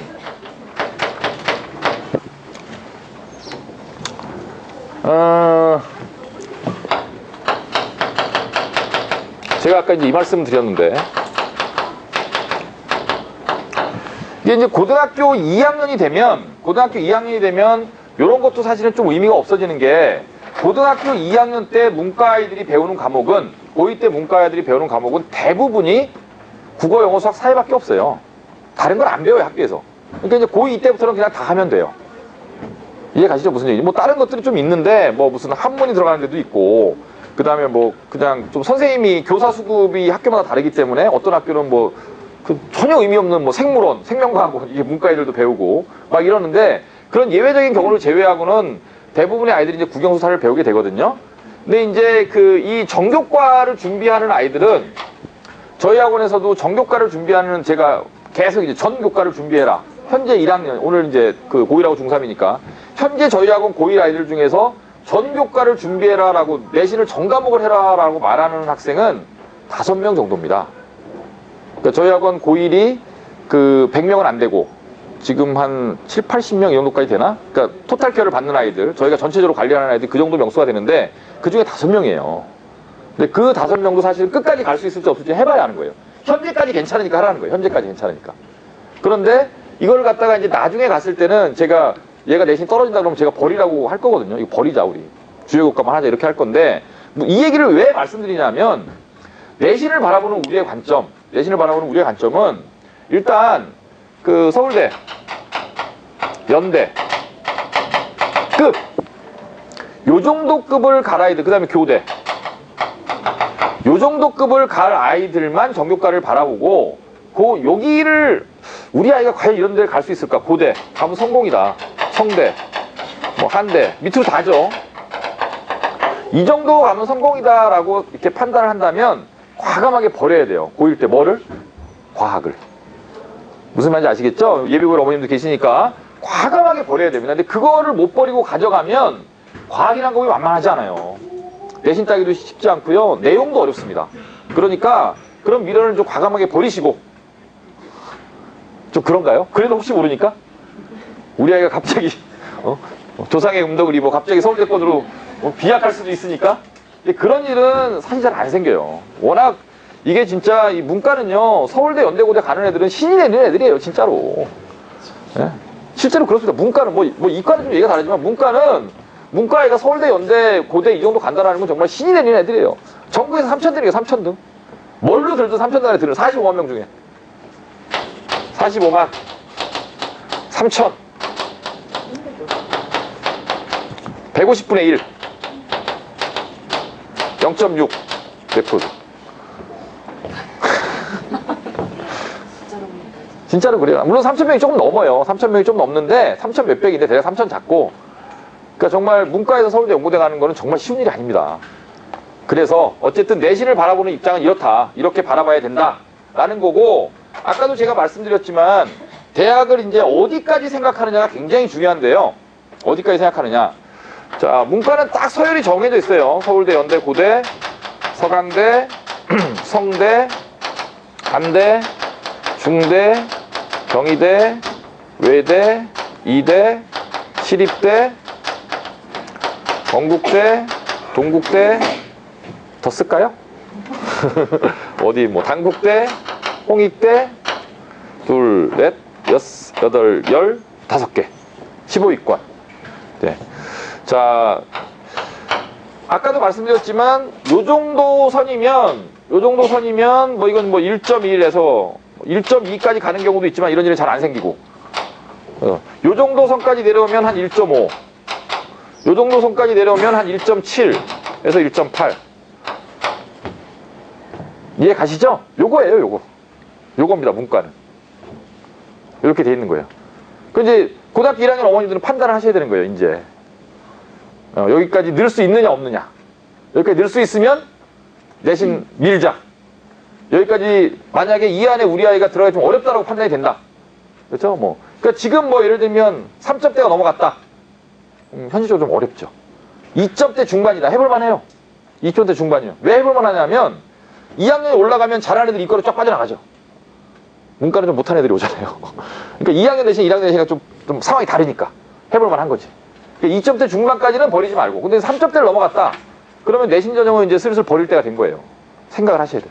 근데 버린다는 건 무슨 뜻이냐? 적당히. 포기하자는 얘기가 아니라 적당히 하자, 적당히. 그리고 무게중심을 좀 이렇게 논술이나 이제 수능 쪽으로 무게중심을 조금씩 옮겨가자. 이런 거고, 요 안에 이제 살아있다. 이런 제가 아까 말씀드린 대로 계속 가져가야죠. 고2 때도 똑같이 계속 가져가는 겁니다. 네. 무슨 말인지 아시겠죠? 서울대 내신 전형은 아시겠지만 한 명 추천이에요. 한 명 추천. 문과 1등만 추천 받습니다. 문과 1등. 네? 저희 학원에 지금 제가 이제 문과 1등을 강력하게 바라는 아이들이 몇 명 있잖아요. 모모 고등학교에. 저희 학원에 몇 명 있거든요. 예, 뭐 이 근처 학교 1등들인데 제가 강력하게 1등 아니면 2등, 3등, 4등 요 근처에 있는 애들은 계속 내년까지도 이렇게 밀어붙여갖고 어떻게든 서울대 추천권을 받는 거고, 연대는 추천은 없어요. 추천은 없고 그냥 내신 갖고 평균 등급 갖고 이렇게 1단계를 내신 100% 갖고 선발을 하는 그런 형태고, 고대는 2등, 3등까지 추천이죠. 학교당 4명 추천, 계열당 2명이니까 문과 1등 서울대 추천, 문과 2등, 문과 3등 고대 추천. 해볼만 하잖아요. 여기까지는. 요 근처에 있으면. 요 카드는 살려야죠. 그 다음에 이제 여기서부터는 좀 얘기가 다르죠. 여기서부터는 평균 등급 갖고 하는 거니까. 그래서 요건에 있으면 충분히 지원 가능해요. 학생부 전형도. 그래서 이런 걸 갖고 가는 애들은 원서 쓸 때 여러 가지 옵션을 가질 수 있습니다. 물론 아까도 말씀드렸지만 내신만 갖고 있으면 안 되고 거기에 걸맞는 비교과를 갖고 있어야 됩니다. 반드시. 비교과 없으면 떨어집니다. 상식적으로 생각하시면 돼요. 자, 서울대를 또 예를 들어서 말씀드릴게요. 고등학교가 2,400개예요. 자, 서울대가 이제 내신, 소위 말하는 정규 1등 전형, 이걸로 뽑는 명수가 670명인가? 이제 문과 아이들을 대략 몇 명을 뽑냐 하면 한 400명 정도 뽑을 거예요. 지역균형. 이게 서울대 지역균형. 이거 문과 좀 더 많으니까 이과보다. 자, 그럼 400명 정도를 뽑는데 2,400개 고등학교에서 문과 1등이 오는 거예요. 경쟁률이 6대1. 그렇죠? 정규 1등만 모았는데 6대1이에요. 서울대만 이런 게 아니에요. 밑에 가도 당연히 그렇죠. 그러니까 무슨 얘기냐면 A고등학교의 정규 1등이 내신 평균 등급 1.04, B고등학교의 정규 1등이 내신 평균 등급 1.08. 누가 잘하는 거예요? 모르잖아요. 그놈이 그놈이지. 둘 다 무서운 놈들이지. 누가 잘하는지 모르잖아요. 그렇죠? 그래서 뭘 볼 수밖에 없느냐? 다른 서류를 볼 수밖에 없다. 내신으로 직접 비교가 불가능하기 때문에. 그래서 비교과가 있어야 되는 거예요. 활동, 수상, 경력, 리더십, 봉사, 동아리, 독서. 무슨 말인지 아시겠죠? 이런 게 있어야 되는 거예요. 그래서. 그런 걸 갖고 비교하는 거죠. 그게 서류입니다. 그게 서류고, 거기에다가 이제 그게 된 아이들을, 서류가 어느 정도 된 아이들을 뭘 갖고 선별하냐면 면접 갖고 선별하는 거죠. 그렇죠? 면접 갖고 15분을 얘기를 하거든요. 대략 한 명당. 교수 3명이 학생 하나 놔두고 15분 동안 얘기를 하면, 제가 이제 설명할 때마다 그런 말씀 많이 드리는데, 문과 면접은 이런 학생부 면접은 이제 기본적으로 소양 면접이에요. 소양 면접인데, 소양이라는 건 범위가 없다는 뜻입니다. 그러니까 소양이라는 걸 순 우리말로 하면은 뭐예요? 소양. 이 아이가 소양이 있는 아이냐, 없는 아이냐? 능력? 싸가지? 인성? 뭐 여러 가지로 평가할 수 있겠지만, 소양이라는 건 정말 갖다 붙이면 되는 말이거든요. 그래서 뭐가 나올지 모르고, 뭐 하나 예를 들어볼게요. 보통 이제 서울대 이 직유는 아니지만 일반 전형, 서울대 일반 전형도 비슷하니까 일반 전형에서 이제 올해 뭘 물어봤냐 하면 30페이지 한번 펴보실래요? 이게 면접 문제입니다. 면접 문제. 그러니까 이제 서류 플러스 면접으로 뽑는 건데, 서류 플러스 원적으로 보는데 서류가 이제 어느 정도 됐다는 전제하에 30페이지에 보시면 서울대 일반전형 구술 이게 면접이거든요. 구술 면접 기출 문제인데 한번 볼게요. 자, 첫 번째 단락 이게 영어 제시문인데 이게 서울대가 발표를 안 해요. 발표를 안 해서 시험 보고 원해가 지가 복귀한 거예요. 내용이 뭐였다는 거 손으로 쓴 거를 갖다 옮긴 겁니다. 그래서 이제 제시문이 이제 4개가 나왔다는 거죠. 제시문이 4개가 나오는데 첫 번째 제시문은 사망의 원인으로 사람들이 죽는데 2개의 리스트. 그러니까 A에 사망의 원인이 써 있고 B에도 사망의 원인이 써 있는데 리스트 A는 리스트 B보다 더 심각하고 치명적으로 보이는 원인들이 적혀 있었다. A에는 더 치명적으로. 이후 사람들에게 2개의 리스트 중 어떤 것이 사망의 원인 중 더 높은 비율일 것 같은지를 물었는데 실제 사실은 리스트 B가 더 많은 비중을 차지함에도 불구하고 리스트 A를 선택한 사람들이 훨씬 더 많더라 라는 영어 제시문이 있는 겁니다. 근데 B는 무작위로 단어가 이제 여러 가지가 있는데 영어 단어를 선택했을 때 K라는 철자가 있는데 그 K라는 철자가 맨 첫 번째로 나오는 경우가 많은지 아니면 세 번째에 나오는 경우가 많은지를 사람들에게 맞춰보라고 물어봤는데 사람들은 첫 번째 K가 오는 경우가 코리아도 첫 번째 K가 오는 거죠. 그렇죠? 이런 게 훨씬 더 많다고 생각하는 거예요. 실제로 근데 다 영어 단어를 통계를 내봤더니 세 번째 철자에 K가 오는 경우가 더 많더라. 이게 영어로 써 있는 겁니다.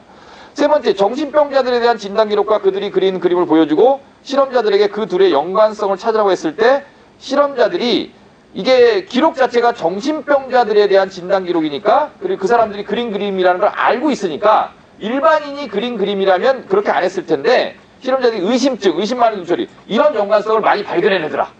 정신병자라는 걸 알고 있기 때문에.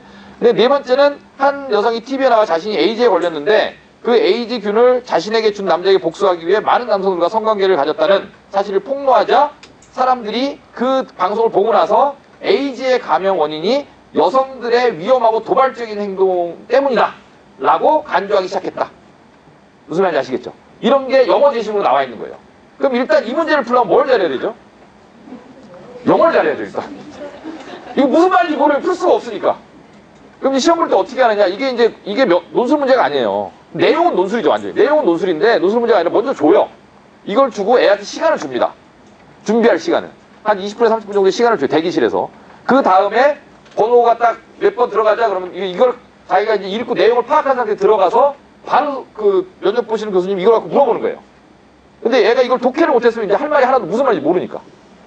그죠? 이게 일단 영어를 잘해야 된다. 예, 그런 걸 물어보는 겁니다. 자, 그래서 1번 문제가 각 단락의 핵심 요지가 뭐냐. 이건 이제 영어를 어느 정도 해석을 했는지를 물어보는 거고요. 1번 문제는. 2번은 위 제시문과 같은 현상이 나타나는 근본적인 원인이 뭐냐. 3번은 위 제시문과 같은 현상이 일어나는 것을 기업의 입장에서, 이게 경영학과 문제였거든요. 기업의 입장에서 어떻게 적용할 수 있느냐. 한숨을 왜 쉬세요? 근데, 자, 한번 여쭤볼게요. 이런 내용을 아이들이 학교에서 배웠을까요? 배웠을까요? 안 배웠을까요? 이런 걸 수업을 하는 과목이 있나요? 안 다뤘죠? 근데 저희 학원 애들은 다 배운 겁니다, 이거. 이게 행동경제학 문제거든요. 예, 행동경제학 문제고, 저희 논술 커리에 행동경제학이 들어있어요. 배웠지? 행동경제학 배웠지? 쟤네들 저희 합격생들이에요. 지금 알바하고 있습니다. 올해 고3 합격생들. 그러니까 이게 행동경제학 문제. 이게 행동경제학이라는 게 뭐냐 하면은, 사람들이 소비를 할 때, 제일 먼저 이제 뭘 따져야 되는 거예요? 부모님들 뭐 사실 때 뭐 따지세요? 가격 당연히 따지죠.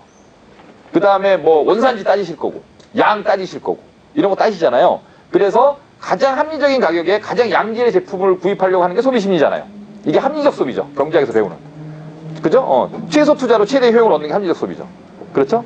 근데 이제 예전에 무슨 옛날 고정경제학에서는 아담 스미스 케인지 이렇게 넘어가면서 고정경제학에서는 합리적 소비를 한다는 전제하에 모든 그 경제 현상을 설명을 했는데 최근에 보니까 사람들이 꼭 그렇게 소비를 하지 않더라. 이거예요. 그러니까 뭐 어떤 예가 있냐면 명품 살 때 따지세요. 이거 가죽이 뭐 얼마짜리고 명품은 비싸면 비쌀수록 잘 팔리죠. 굉장히 비합리적이잖아요. 그런 거죠. 무슨 말인지 아시겠죠? 이런 소비를 설명할 때 사람들이 그런 합리적인 선택보다는 그 설명할 수 없는 뭔가에 의해서 소비를 하는 경향이 있더라. 이런 거예요. 이런 게 인상이에요. 예를 들면 이거 첫 번째 단락 그런 거잖아요. 분명히 자세하게 읽어보면 리스트 B에 훨씬 더 그 사망의 원인일 것 같은 것들이 많이 적혀 있는데 사람들이 A를 택하라든가 비합리적으로. 그 다음에 영어 단어도 사실은 영어를 갖다가 이렇게 단어를 한 100개 좀 이렇게 손으로 써보면, K가 들어간 단어를 써보면, 세 번째 철자가 나오는 세 번째 철자에 K가 들어간 단어가 훨씬 많음에도 불구하고, 사람들이 인식을, 그죠? 처음에 나오는 게 당연히 많지. 이렇게 생각을 한다라든가. 무슨 말인지 이해 가시죠? 그래서 이게 합리성으로, 그러니까 소위 말하는 모더니즘, 과거에 이제 모던한 그런 현상으로, 그런 이론으로 설명할 수 없는 사회 현상이 굉장히 많더라라는 제시문이에요. 그걸 갖다가 그 상품에 응용하는 게 행동주의 경제학자들이 주장하는 거고. 예를 들면, 아까 명품 얘기도 말씀드렸는데, 예를 들면, 김연아 마케팅 이런 거죠. 김연아가 이렇게 광고를 하면 에어컨이 시원해 보이거든요. 그래서 사실 김연아하고 에어컨하고 무슨 상관이 있어요? 걔가 에어컨에 대해서 뭘 알겠어요? 근데 김연아, 그럼 애가 일단 몸에 늘씬하죠. 스케이트 타는 애잖아요. 그렇죠? 시원하죠, 뭔가. 그럼 에어컨에 대해서 접목을 시키는 거예요. 이미지로 팔아먹는 거죠. 이해가 가시죠? 심리를 노리는 거죠, 심리를. 기능이나, 우리 에어컨이 전력 효율이 얼마고, 시간당 어느 정도의 냉기를 쏘고 이런 설명을 하는 게 아니잖아요. 사람들이 심리를 이용한 마케팅을 하는 거죠. 그런 걸 설명하라는 문제입니다, 그런 거를. 그러니까 이거는 이런 걸 배운 아이들은 금방 알아요. 이거 행동주의 경제학 문제네. 이렇게 얘기하는 거예요. 근데 안 배운 아이들은 풀 수가 없는 거죠. 이런 걸 어디서 접해봤어요. 이런 겁니다, 이런 거. 그래서 사실은 구술 문제라고 하지만 이게 왜 구술이에요? 이게 논술이지. 사실은 그런 거예요. 논술 시간에 다루는 주제인 거죠. 그 다음에 이제 두 번째는 이거는 완전히 수학 문제입니다. 서울대 구술은 뭘 물어본다? 결국 논술, 영어, 수학을 물어본다. 이거잖아요. 이번 문제는 다 수학이에요. 첫 번째 문제는 이거는 적분하고 평면계하를 결합시킨 그런 형태의 문제고, 두 번째 문제는 극한 문제고, 세 번째 문제는 확률 문제죠. 그렇죠? 확률 구하라, 점수들의 합을 구하라, 이런 거니까. 이해가시죠? 무슨 얘기인지. 그래서 서울대 구술은 사실은 무슨 소양이나 이런 걸 물어볼 수 있을 것 같지만, 실제로는 영어, 수학, 그 다음에 최근 학문의 트렌드를 반영하는 사회현상과 관련된 그런 것들 갖다가 아이들한테 질문하더라. 그러니까 이런 걸 가르쳐야 된다는 겁니다. 아이들을. 그래서 이 행동주의 경제학 이런 것들은 사실은 이제 올해 논술 문제도 거의 그렇게 나왔는데, 이렇게 35페이지, 36페이지네요. 35페이지 고대 문제가 있는데, 자, 고대 문제를 보시면, 가번에 이게 곤장을 맡게 된 이가 돈을 걸고 대신 매 맞을 사람을 구할 때마다 매품을 팔아서, 우리 옛날에 아버님들 계시지만 예비군 훈련 나갈 때 사람 사서 내보내고 막 그런 거 있었잖아요, 우리나라에. 그런 거 있었고요. 그 다음에 이거는 이제 돈을 받고 매를 대신 맞는. 그러니까 이건 뭐냐면 두 번째는 이제 하객 도우미 아르바이트죠. 결혼식에 하객이 너무 없으면 썰렁하니까 사람을 사서 하객으로 쓴다라는 거거든요. 그 다음에 이제 두 번째 예시문은 뭐냐면 무엇이든 사고 팔 수 있는 시대에 살고 있다. 이런 얘기가 나오면서 시장의 도덕적 한계. 이러면서 이거와 관련돼서는 뭐겠어요? 성의 상품화. 이런 게 얘기가 될 수 있는 거죠. 인간의 상품화. 위에 건 인간의 상품화잖아요. 그래서 사람을 돈으로 사는 거잖아요. 그렇죠? 이런 얘기들이 나오고, 그다음에 그 다음 예시문을 보시면, 3번도 이제 현실의 시장은 뭐다? 사회의 다양한 요소들과 맞물린다 이런 얘기를 나오고, 상품은 판매하기 위해 생산된 물건이고, 시장은 판매자, 구매자 실제 접촉이고, 노동, 토지, 화폐 이게 생산 요소들인데, 이런 게 필수 요소고 시장에 조직돼야 돼. 이런 제시문이 쫙 나옵니다. 밑에 쭉 이렇게 읽어보시면 계속 무슨 얘기가 나오냐면, 경제 얘기가 나오고요. 경제 얘기가 나오고, 그 다음에 이제 오른쪽 문제를 보시면, 첫 번째 문제는 75점짜리예요. 상품화에 대한, 인간의 상품화죠. 인간이 시장 안에서 상품으로 취급받는다는 거에 대한 상품화에 대한 자신의 생각을 논술하라. 이게 75점. 그런데 이게 작년 고대 문제인데, 이게 사실 1번 제시문에서는 그렇게 점수 차이가 안 났어요. 애들이 웬만큼 다 쓴다라는 거예요, 이거는. 어려운 주제가 아니니까. 근데 2번은 뭐냐 하면, 가의 방식을 사용하면 어느 가격에 누가 물건을 갖게 되는가. 그러니까 이제 가라는 이런 뭔가 이제 구매 방식인데, 이 방식을 사용하면 누가 물건을 사게 되는가. 그 다음에 물건을 받게 되는 사람들의 가치평가의 평균은 얼마냐. 2번은 각 경우의 확률이 얼마냐. 기대값이 얼마냐. 그렇죠? 뭐냐면 경제와 수학이죠. 고대는 매년 경제와 수학 문제를 냅니다. 그래서 제가 문과 애들한테 경제를 우리 아이들이 꽤 많이 배우고 있잖아요. 경제를 가르치는 거 이런 것들 때문이에요. 그게 사실은 올해도 이거 나왔나? 경제 문제 2번 문제? 네, 올해도 이제 제 기억으로 이 문제가 이런 유사한 문제가 나왔던 것 같은데, 이 문제가 매년 나오니까 이게 안 가르칠 수가 없는 거예요. 그래서 어머니들 뭐 아무리 고등학교 때 공부하신 지 오래되셨다고 하지만 경제를 공부한 애들하고 안 한 애들하고 이 문제를 대하는 게 완전히 다를 거잖아요. 그렇죠? 경제학 공부하는 애들하고 안 한 애들하고. 그래서 경제학도 가르쳐야 돼요, 문과 애들은. 문과 애들은 경제학도 가르쳐야 됩니다. 그래서 요는 뭐냐 하면 제가 이제 문제를 풀어드렸는데 그 논술 문제를 보면 이게 국어, 영어, 제가 지금 이거 논술 문제 풀면 다 말씀드렸잖아요. 국어는 당연히 잘해야죠. 제시문 독해를 해야 되니까.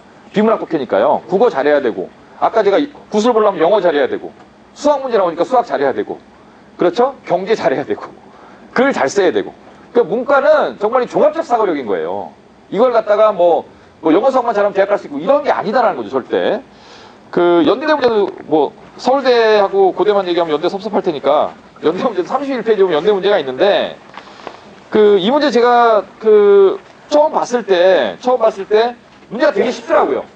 문제가 되게 쉬워갖고 이거는 그 뭐라 그럴까 그 변별력이 있겠느냐 이런 얘기를 이제 우리 논술 가르치는 장훈 선생님한테 이제 말씀을 드렸는데 장훈 선생님이 이제 말씀을 하시는 게 제시문 가는 이게 무슨 얘기냐면 그 매화 얘기입니다. 매화. 그래서 매화를 갖다가 뭐 한다 그러죠? 분재를 한다 그러죠? 매화를 이렇게 조그마한 화분에다가 이렇게 옮겨서 키우잖아요.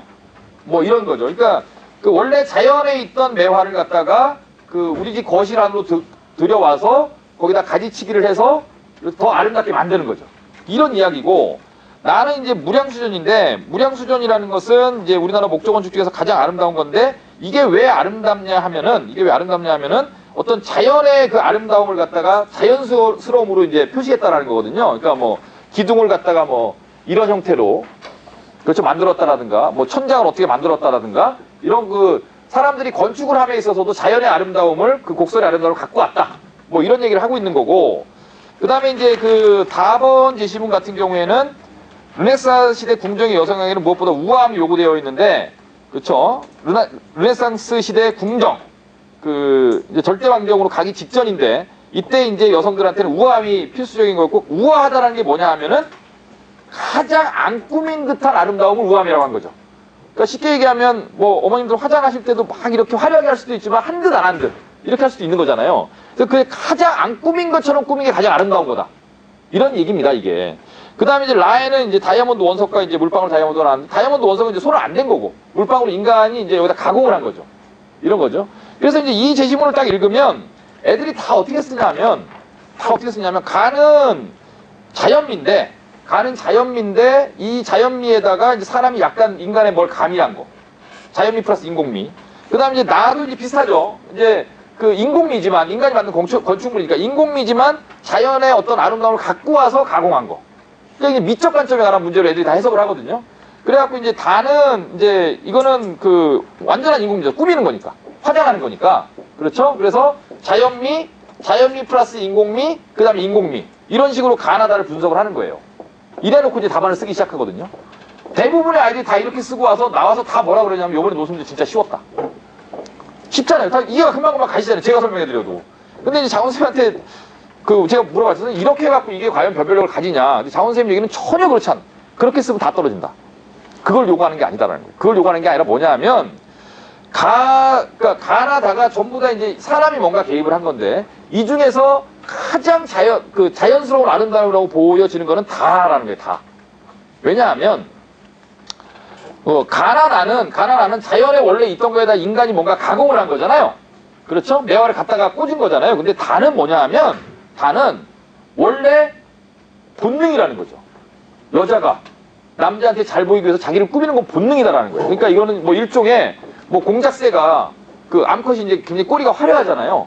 이렇게 꾸미는 거. 수컷인가요? 예. 그러니까 뭔가 이성한테 어필하기 위해서 자기를 갖다가 이렇게 꾸미는 거. 이게 가장 자연스러운 현상이다라는 거예요. 이렇게 답안을 써야 된다는 거예요. 그래, 그렇게 쓰려 되면 다 붙는다. 그런데 이걸 고지고대로 그냥 보고 뭐 인간 플러스야, 인간 플러스 이렇게 써가면은 다 똑같은 답안이 나올 수밖에 없기 때문에 이건 이제 그 변별력을 가지기가 어렵다라는 거예요. 그렇게 하면. 30대를 뚫을 수가 없다는 얘기죠. 그러니까 이런 시각을 이제 가지게 해주는 게 사실은 그 논술 수업 시간에 이제 아이들한테 요구하는 거죠. 저희가 이제 만들려고 하는 거죠. 똑같은 지문을 보고도 자기만의 각도에서 새롭게 해석할 수 있고 남들이 못 써내는 답안을 써낼 수 있게 만드는 게 논술 수업의 목표인 거예요. 그래서 요는 뭐냐 하면 제가 왜 논술 문제를 이렇게 다 보여드리면서 구술 문제, 논술 문제를 다 이제 보여드리면서 이렇게 말씀드리냐면, 요는 그 문과 아이들이 마지막에 어떤 전형으로 가든, 그러니까 수능 정시는 일단 빼고 수시에서 어떤 전형으로 가든 구술을 만나거나 논술을 만나잖아요. 그렇죠? 학생부 전형도 마지막에 구술이 있고, 그렇죠? 특기자 전형도 구술이 있고, 입사자 전형도 면접이 있죠. 구술 면접이 있고. 그 다음에 이제 논술 전형은 당연히 논술 시험으로 뽑는 거니까. 그러니까 마지막에 보는 시험이 이제 구술 논술이라는 거예요. 그래서 이제 구술 논술을 보러 가기 위해서 학생부가 필요한 거고, 학생부 교과가. 이 내신이 없으면 1단계 통과가 안 되니까. 지원 자체가 안 되니까. 그 다음에 아까 제가 말씀드린 대로 내신만 갖고 다른 아이들이랑 차별하기 어렵기 때문에 비교과가 필요한 거고. 이런 거잖아요. 그 다음에 이제 요런 논술 시험을 보는 대부분의 대학은 수능 최저 기준을 갖고 있으니까 수능 최저 기준을 충족했다고 붙는 게 아니잖아요. 그렇죠? 예, 붙는 게 아니잖아요. 붙는 게 아니니까 이제 수능은 조건인 거죠. 요게 있어야 사실 시험을 볼 수가 있는 거죠. 그렇죠? 그래서 이런 것들은 학생부 내신이나 비교과나 수능이나 이런 것들은 사실은 본질적으로 선발 요소가 아니라 실제로 구술이나 논술 같은 시험을 봐서 통과를 해야 합격을 하는데 이런 시험을 보기 위한 전제 조건들인 거죠. 왜냐하면 논술 시험을 아무리 잘 봐도 수능 최저 기준을 만족을 못하면 떨어지니까. 그렇죠? 1단계에서 내신과 비교과를 갖고 서류를 통과하지 않으면 구술을 못 보니까. 그렇죠? 그러니까 입시를 설명하는 여러 가지 방식 중에 결국 마지막에 어떤 시험을 보느냐가 가장 중요한 거다. 저는 항상 이렇게 생각해요. 마지막에 얘가 무슨 시험을 볼 거냐. 그리고 그 시험을 보기 위한 전 단계로서 대학에 어필을 해야 되는데, 그러니까 이런 거잖아요. 나랑 얘기를 한번 해주세요. 내가 똑똑한 놈이라는 걸 당신한테 보여드릴 테니까 나랑 한번 얘기를 해주세요. 내가 똑똑한 놈이라는 거를 글을 통해서 입증할 테니까 내 글을 한번 봐주세요. 우리가 어떤 아이가 똑똑하다, 어떤 사람이 똑똑하다 그랬을 때 뭘 보고 그 사람이 똑똑하다 그러냐면은 말을 잘하면 똑똑하다고 느끼죠. 글을 잘 쓰면 똑똑하다고 느끼죠. 그러니까 대학은 똑똑한 애를 뽑고 싶어 하는 거고, 말을 잘하는 놈이든 글을 잘 쓰는 놈이든 이걸 보고 뽑겠다는 건데, 너무 많아서 애들 다 만나볼 수가 없으니까 이런 거로 좀 걸르게, 이런 뜻이에요. 이게 문과 입시를 이해하는 방법이죠. 이해 가시죠? 무슨 얘기인지. 이거잖아요, 결국.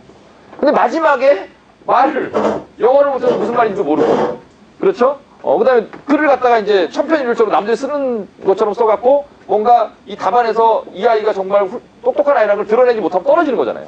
이걸 잘해야 된다는 소리예요. 근데 이거를 잘하기 위해서 필요한 게 뭐냐면 문과적 사고라고 그러는데, 이게.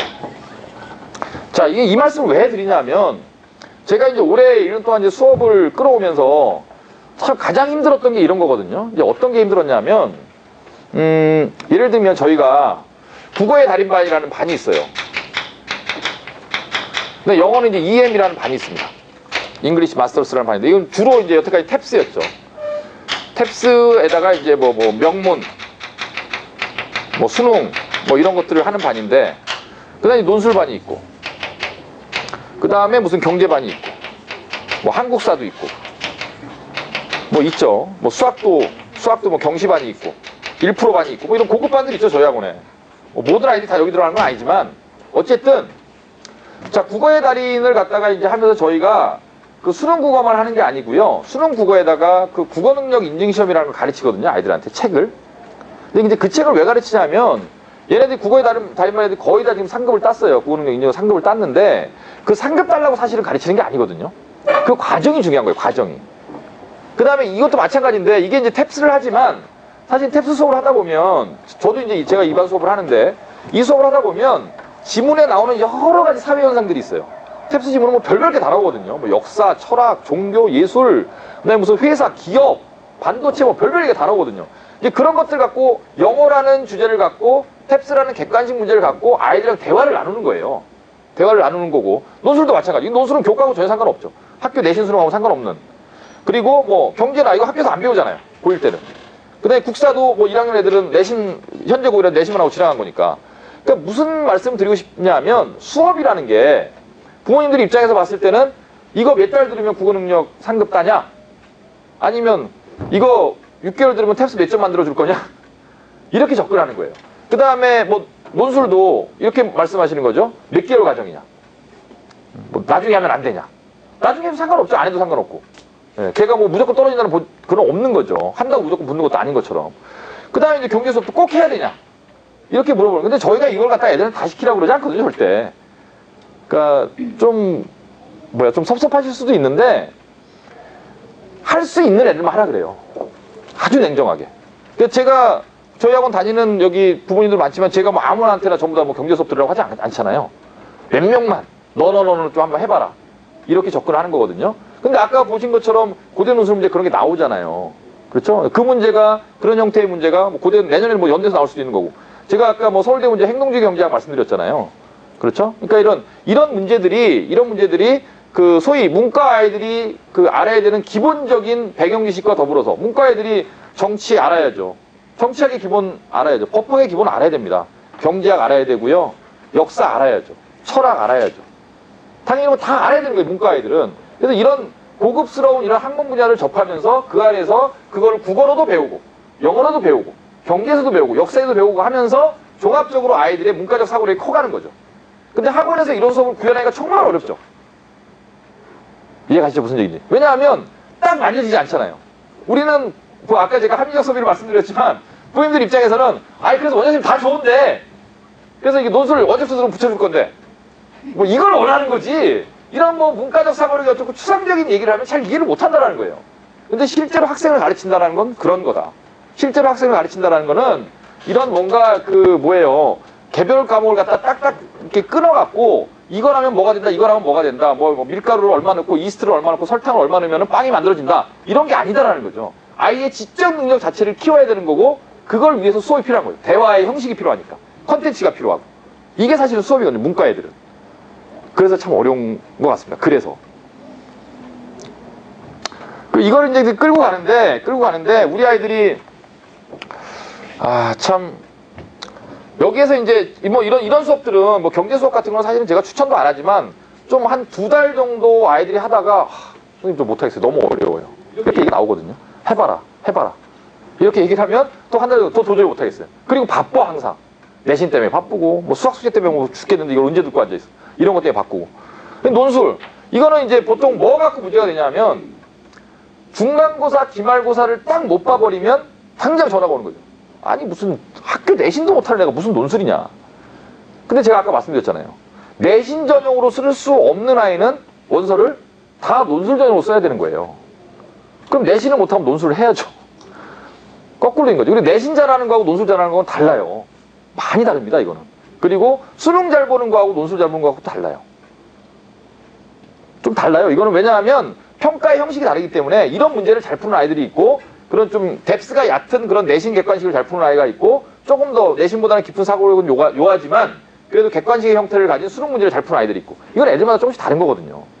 그래서 그 아이들은 아이들이 전부 다 못하는 아이들은 잘 없으니까 그 아이들이 뭐 적어도 한두 가지 잘할 수 있는 아이들이 대부분이기 때문에 그 아이들한테 맞는 걸 추천을 해줘서 그 형식을 통해서 제가 아까 말씀드린 그 문과적 사고력이라는 것을 키워나가고 글을 읽는 힘을 키워나가고 배경 지식을 늘리고 이런 과정이 사실은 학원에서 해줘야 되는 거죠. 왜? 이걸 학교에서 못 해주니까. 사실은 뭐 국어, 영어, 수학 이런 뭐 일반적인 내신 이런 것들을 학교에서 매일 배우는 거지만 제가 아까 말씀드린 이런 걸 학교에서 가르치지 않기 때문에 그런 상위권 대학은 그런 능력을 가진 아이들을 뽑고 싶어 하기 때문에 그런 거를 아이들한테 수업을 해줘야 되는 거예요.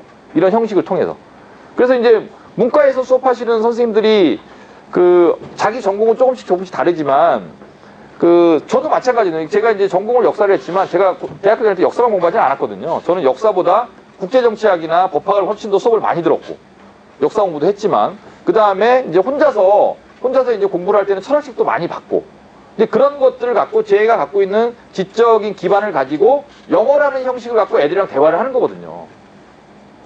그런 거를 좀 이해를 해달라는 거예요. 수업은 이런 거다. 그래서 좀 이렇게 단편적으로 뭐 논술 2달 뭐 2달 요걸 하다 말고 뭐 이런 식으로 좀 안 갔으면 좋겠다. 어차피 그 아이들을 갖다가 이제 대부분 저희 학원 이 자리에 오신 분들은 대부분 다 이렇게 좀 믿고 맡기시는 분들이 많으니까 차라리 이제 이런 건 있겠죠. 원장님 요새 뭐 아무리 바빠도 그렇지 우리 애랑 너무 얘기 안 해주는 거 아니에요? 이런 질책을 하시면 제가 달게 받고 아이를 만나서 또 상담을 많이 하고 하겠지만 이런 수업을 뭐 어떻게 끌고 가겠다 이런 거에 대해서는 좀 학원을 믿어줬으면 좋겠다. 이런 얘기입니다. 문제가 이렇게 나오니까. 그래서 제가 문제를 풀어드린 거예요. 이렇게 나온다고. 문과 문제가. 이과 문제는 이거하고 달라요. 이과 문제는 이런 거잖아요. 수학 적분을 가르쳐서 적분 문제를 풀 수 있는 거고. 그 다음에 역학 문제를 가르치면 물리 문제를 풀 수 있는 거고 이런 건데 가르치면 되는 거죠. 근데 문과는 그렇지가 않잖아요. 딱 떨어지지 않으니까. 이게 정말 사고력이죠. 문과적 사고력을 배양시키고 책을 읽히고 그런 그런 내용을 갖고 아이들이랑 대화를 하고 이래야만 아이들의 능력을 키울 수 있는 거다. 그리고 시간이 단기간에 절대로 안 되죠. 이런 거는. 이게 단기간에 되겠어요. 어렸을 때부터 독서량과 그 아이의 지적 소양과 그렇죠. 근데 그 아이의 태도와 이런 걸 다 결합되는 거죠. 이해하셨죠? 무슨 얘기인지. 입시는 이런 겁니다. 입시는 이런 거, 문과 입시는 이런 거니까 이런 쪽으로 포커스를 잡고 진행을 하자. 이런 말씀 드리고 싶고요.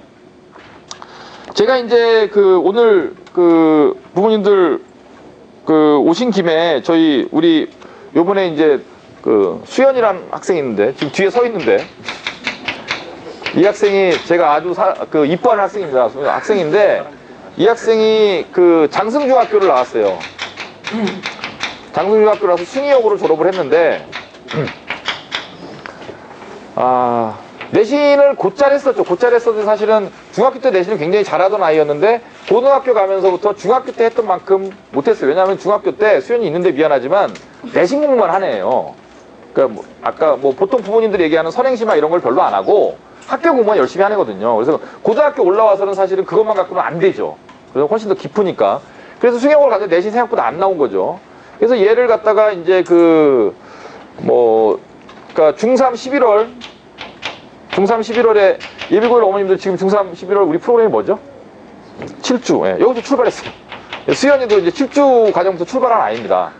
지금 요번에 그래서 대학을 가는데 수능도 무진장 열심히 했죠. 워낙 성실한 학생이니까. 근데 수능이 어떻게 맞았더라? 공개해도 되냐? 몇? 2, 4, 1, 2.5? 2.5. 네. 근데 이제 이게 문제가 이제 뭐에 생겼냐 하면 문과예요, 문과. 근데 이제 제가 아까 말씀드렸잖아요. 영어를 좀 못하는 아이는 아니거든요. 근데 시험이 어려워 보니까 완전히 그려갖고 왔어요. 내가 영어 가르쳤는데. 1년 동안 내가 가르쳤는데. 네, 잘못 가르쳤어요. 완전히 그려갖고 왔어요. 그려갖고 왔는데 이제 어떤 문제가 발생했냐면 이제 우선선발 대상자가 안 된 거죠. 우선선발이 없어졌지만 올해까지 우선선발이 있었으니까. 근데 얘가 고대 이제 동문과를 넣었는데 여기가 13명 뽑아요. 13명 뽑는데 경쟁률이 30대 1이었어요. 그러니까 몇 명이 온 거죠? 390명이 왔어요. 390명이 와서. 근데 여기서 우선선발이 70%예요, 고대가. 그럼 우선선발을 몇 명이 뽑힌 거냐 하면 9명. 9명은 이제 우선선발을 뽑혔고, 수능 잘하는 애들이. 그 다음에 나머지 4명이죠, 4명. 9명에서, 13명에서 이제 9명 빼고 이제 4명을 뽑는 건데, 이 390명 중에서 일반 선발 최저 기준도 못 맞춘 애가 있겠죠. 그렇죠? 우선 선발에서 좀 뽑힌 애는 빠졌겠죠. 그럼 우선 선발에서 떨어진 애들하고, 일반 선발에서 최저 기준 맞춘 애들이 논술을 갖고 경쟁을 하는 거거든요. 대략 못해도 몇 명이죠? 300명. 못해도. 그럴 거잖아요. 그럼 300명 중에서 논술을 4등 안에 들어야 붙는 거예요. 제가 아까 예를 들어드렸잖아요. 근데 우리 수연이가 5등을 한 거죠. 300명 중에. 대기 1번을 받았죠. 그런데 대기 1번까지만 합격을 한 거죠. 그래서 문을 닫고 들어간 거예요. 박수 한번 쳐요. 이게 스토리예요, 이게. 예. 그러니까 사실 수현이가 저는 조금 아쉽죠. 사실은 얘가 좀 학생부나 이런 걸 좀 받쳐줬으면 서울대 일반전형도 한번 내볼 수 있었던 그런 좋은 제목인데 일단 아이는 너무 열심히 했는데. 네? 학교 내신 1점 몇이냐? 1.4. 3등 4등? 4등 5등? 4등. 예. 그러니까 3등까지 고대 받았으니까. 1등 서울대 받고 2등 3등. 그러니까 4등에서 고대도 못 받았죠. 1.9. 1.9. 네. 1.9. 아, 우리 4등이야 근데? 네. 1.9가 4등이랍니다. 1.9. 그러니까 내신이 그렇게 어려운 거예요. 특히 숭이 같은 학교는 내신 경기 굉장히 치열해요. 잘하는 애들이 많아서. 내신 잘하는 애들이 많아서. 그래서 이제 이런 케이스를 보면서 이제 복귀를 하는 거예요. 옛날부터. 얘 중3 때부터. 고1 때, 고2 때, 고3 때 얘가 쭉 밟아온 길을 보면서 이제 하나의 이제 저도 이걸 갖다가 이제 참고로 하는 거죠. 이런 수연이의 어떤 성장 과정과 공부했던 과정을 생각해 보면서 지금 현재 있는 아이들을 대입을 시키는 거죠. 이런 애들이 많이 있으니까. 그래서 얘는 이제 어떻게 가야 될 아이인가, 얘는 어떻게 가야 될 이런 걸 그려주는 거거든요. 한 명 한 명. 근데 이제 수연이가 논술 전형으로 사실은 이렇게 문 닫고 들어가면서 예비 1번 5등이니까 정말 잘한 거예요. 이거 보통 잘한 게 아닌데. 근데 이제 수연이가 본인이 열심히 해서 붙은 거겠지만 얘는 3년 동안 논술 수업을 한 번도 안 쉬었어요. 한 번도 안 주고 장훈 선생님한테 3년 내내 수업을 들은 아이고, 얘는 이제 경제 수업도 들어서 그 테셋이라는 시험이 있잖아요. 이게 한국 경제에서 치는 이제 경제학 인증 시험인데 테셋 1급을 땄죠. 그러니까 경제학도 잘하죠. 그러니까 이제 고대 문제는 딱 맞는 거예요. 논술 준비도 충분히 해놨고, 그 다음에 또 이 경제학과 수학에 관련된 문제가 강해지는 데다가 수학도 잘하잖아요. 그러니까 이제 고대 논술 문제에 딱 맞게 특화된 게 공부를 한 거죠, 그동안. 그렇죠? 논술 공부 열심히 해왔고, 경제했고, 수학 잘하고. 고대 논술 문제 딱인 거예요, 그래서. 이렇게 만들어가는 거죠, 애마다. 뭐 좀 더, 인문학이 강한 아이들은 또 인문학적인 그런 논제를 많이 내는 대학 쪽으로 이제 원서를 쓸 수 있겠지만, 하여튼 수연이는 어찌 보면, 제 마음에 좀 이렇게 좀 미안하죠. 사실은 제가 좀 더 열심히 했으면, 서울대도 한번 해볼 수 있지 않을까. 근데 본인은 만족한다고 하지만, 저는 항상 미련이 남죠. 원래 그런 거예요, 이게. 항상 미련이 남아요. 그때 이랬으면 어땠을까? 그때 이랬으면 어땠을까? 이런 미련이 남는데, 그래서 별무반에서 저희가 이제 학원 별무반을 갖다가 130명 정도의 이제 학생을 운영을 하는데, 수연이도 별무반에 늘 끝까지 이제 있었던 학생이고, 그 다음에 학원도 이제 열심히 그동안 다녔고, 그 다음에 나름, 아까 제가 서울대 연고대는 신이 내린다고 제가 말씀드렸는데, 나름 꽤 괜찮은 결과를 얻은 학생이라서, 설명이 이제 저만 하면 재미없으니까 우리 수연이 잠깐 나오라고 할 테니까 뭐 궁금한 거 있으면 물어보시라고. 나와봐라. 그래서 오늘 오라 그랬어요, 제가. 박수 한번 쳐주세요. 이쁜.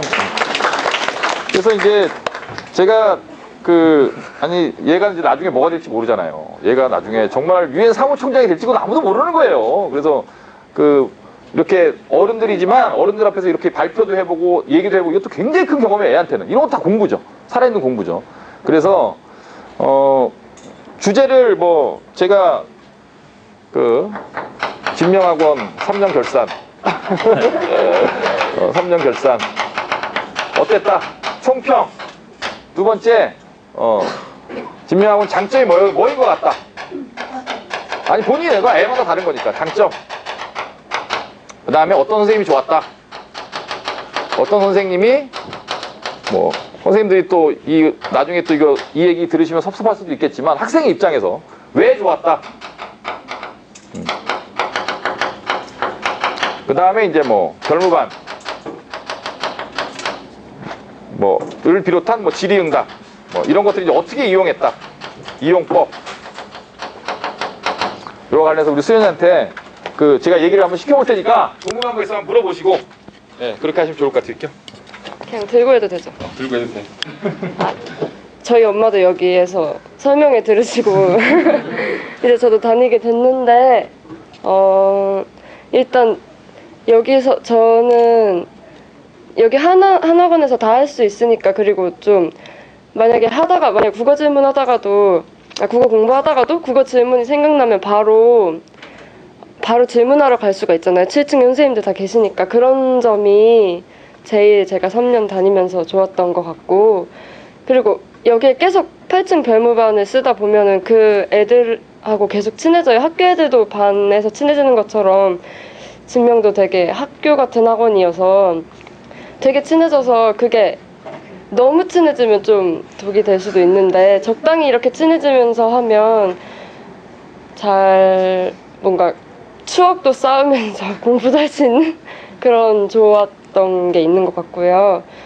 논술 수업은 솔직히 들으면서 이게 내가 지금 발전하고 있나? 내가 잘 쓰고 있나? 이런 거는 잘 모르겠고 이랬는데, 계속 하다 보니까 제가 논술 수업을 계속 들은 건 그런 제가 철학 이런 거를 어디서 접할 수가 없잖아요. 지문을 아무리 책을 읽어도 현상하고 접목을 못 시키면 논술을 못 쓰는 건데, 그래서 그런 수업 들어서 좋았고, 경제도 제가 원장쌤이 이제 한번 들어보는 게 어떠냐 해서 1학년 말인가 2학년 때쯤에 들었는데, 저는 아예 원래 수학을 좀 못했어서 별로 수학에 관심이 없었던 것 같아서 안 좋아했는데, 그 경제 수업 들으면서 이런 것도 있구나, 내가 어렵게만 생각하던 그런 과목이 아니구나 해서 되게 즐겁게 하면서 들을 수 있었던 것 같아요. 지금 그리고 결국 수학 덕에 많은 덕을 봤으니까, 수학 아니었으면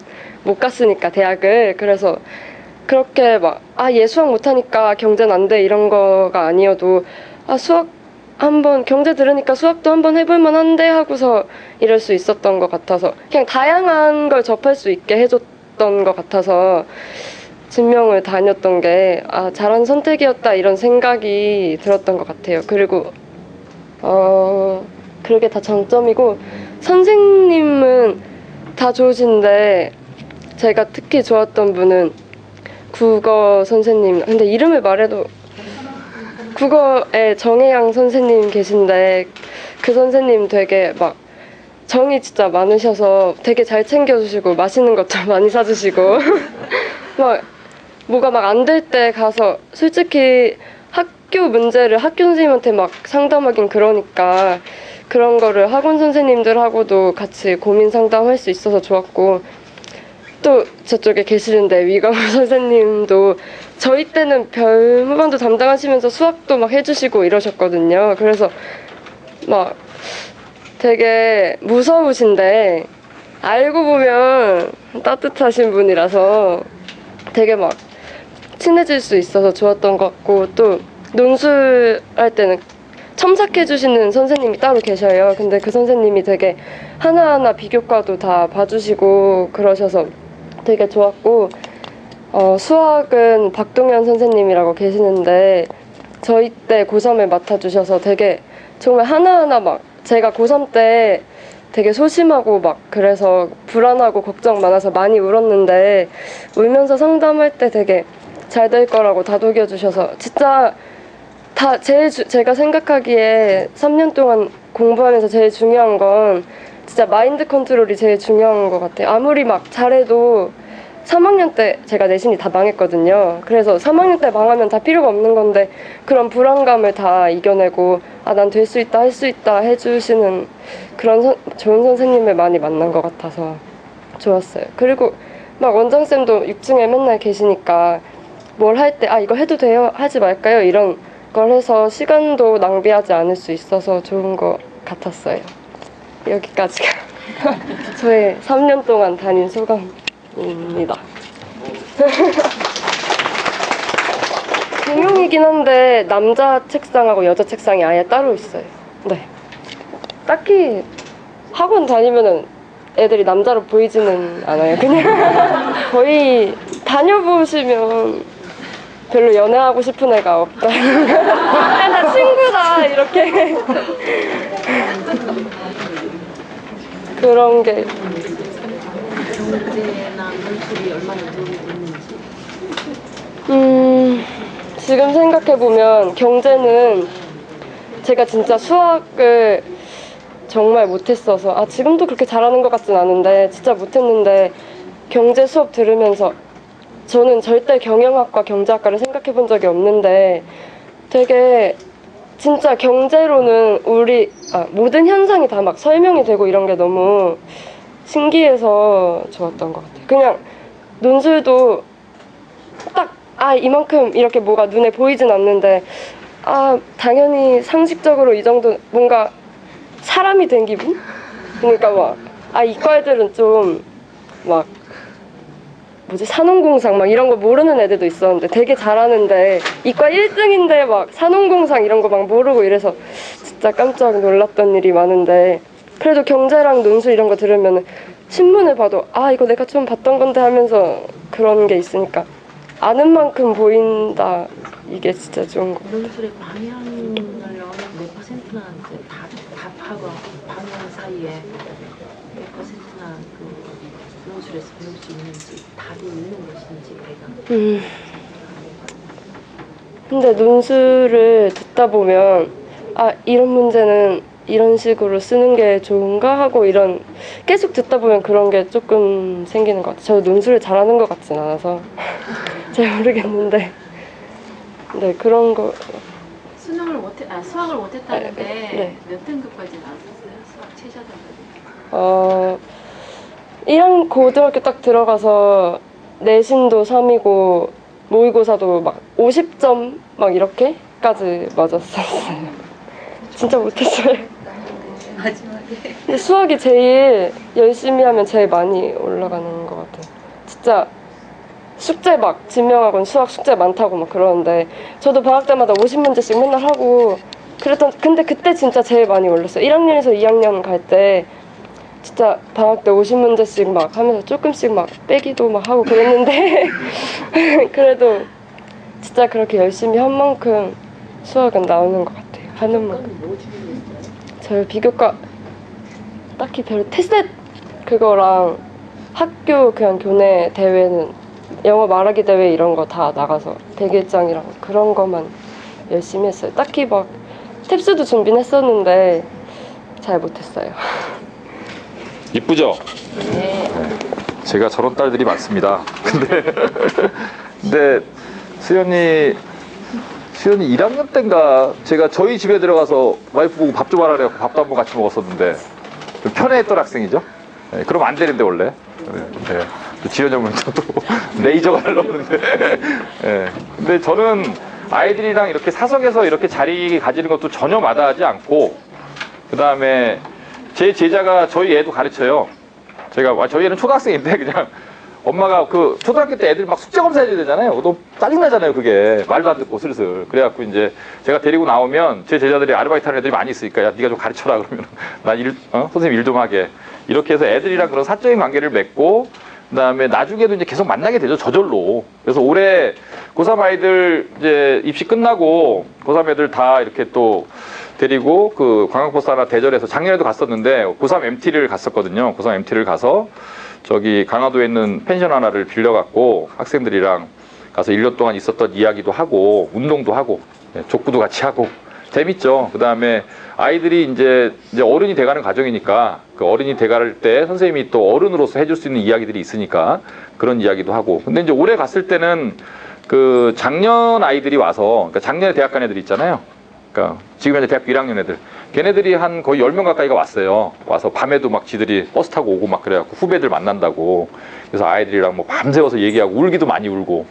이제 그런 거를 굉장히 좋아해요. 인간적인 그런 뭐 만남이나. 그래서 학생들하고도 제가 아까도 이제 그런 말씀 드렸는데, 이게 사실 학생을 가르치다 보면 도대체 이게 어디까지가 수업에서 해결할 문제고 어디까지가 상담을 해결할 문제고 이게 잘 안 돼요. 다 섞이게 돼 있거든요.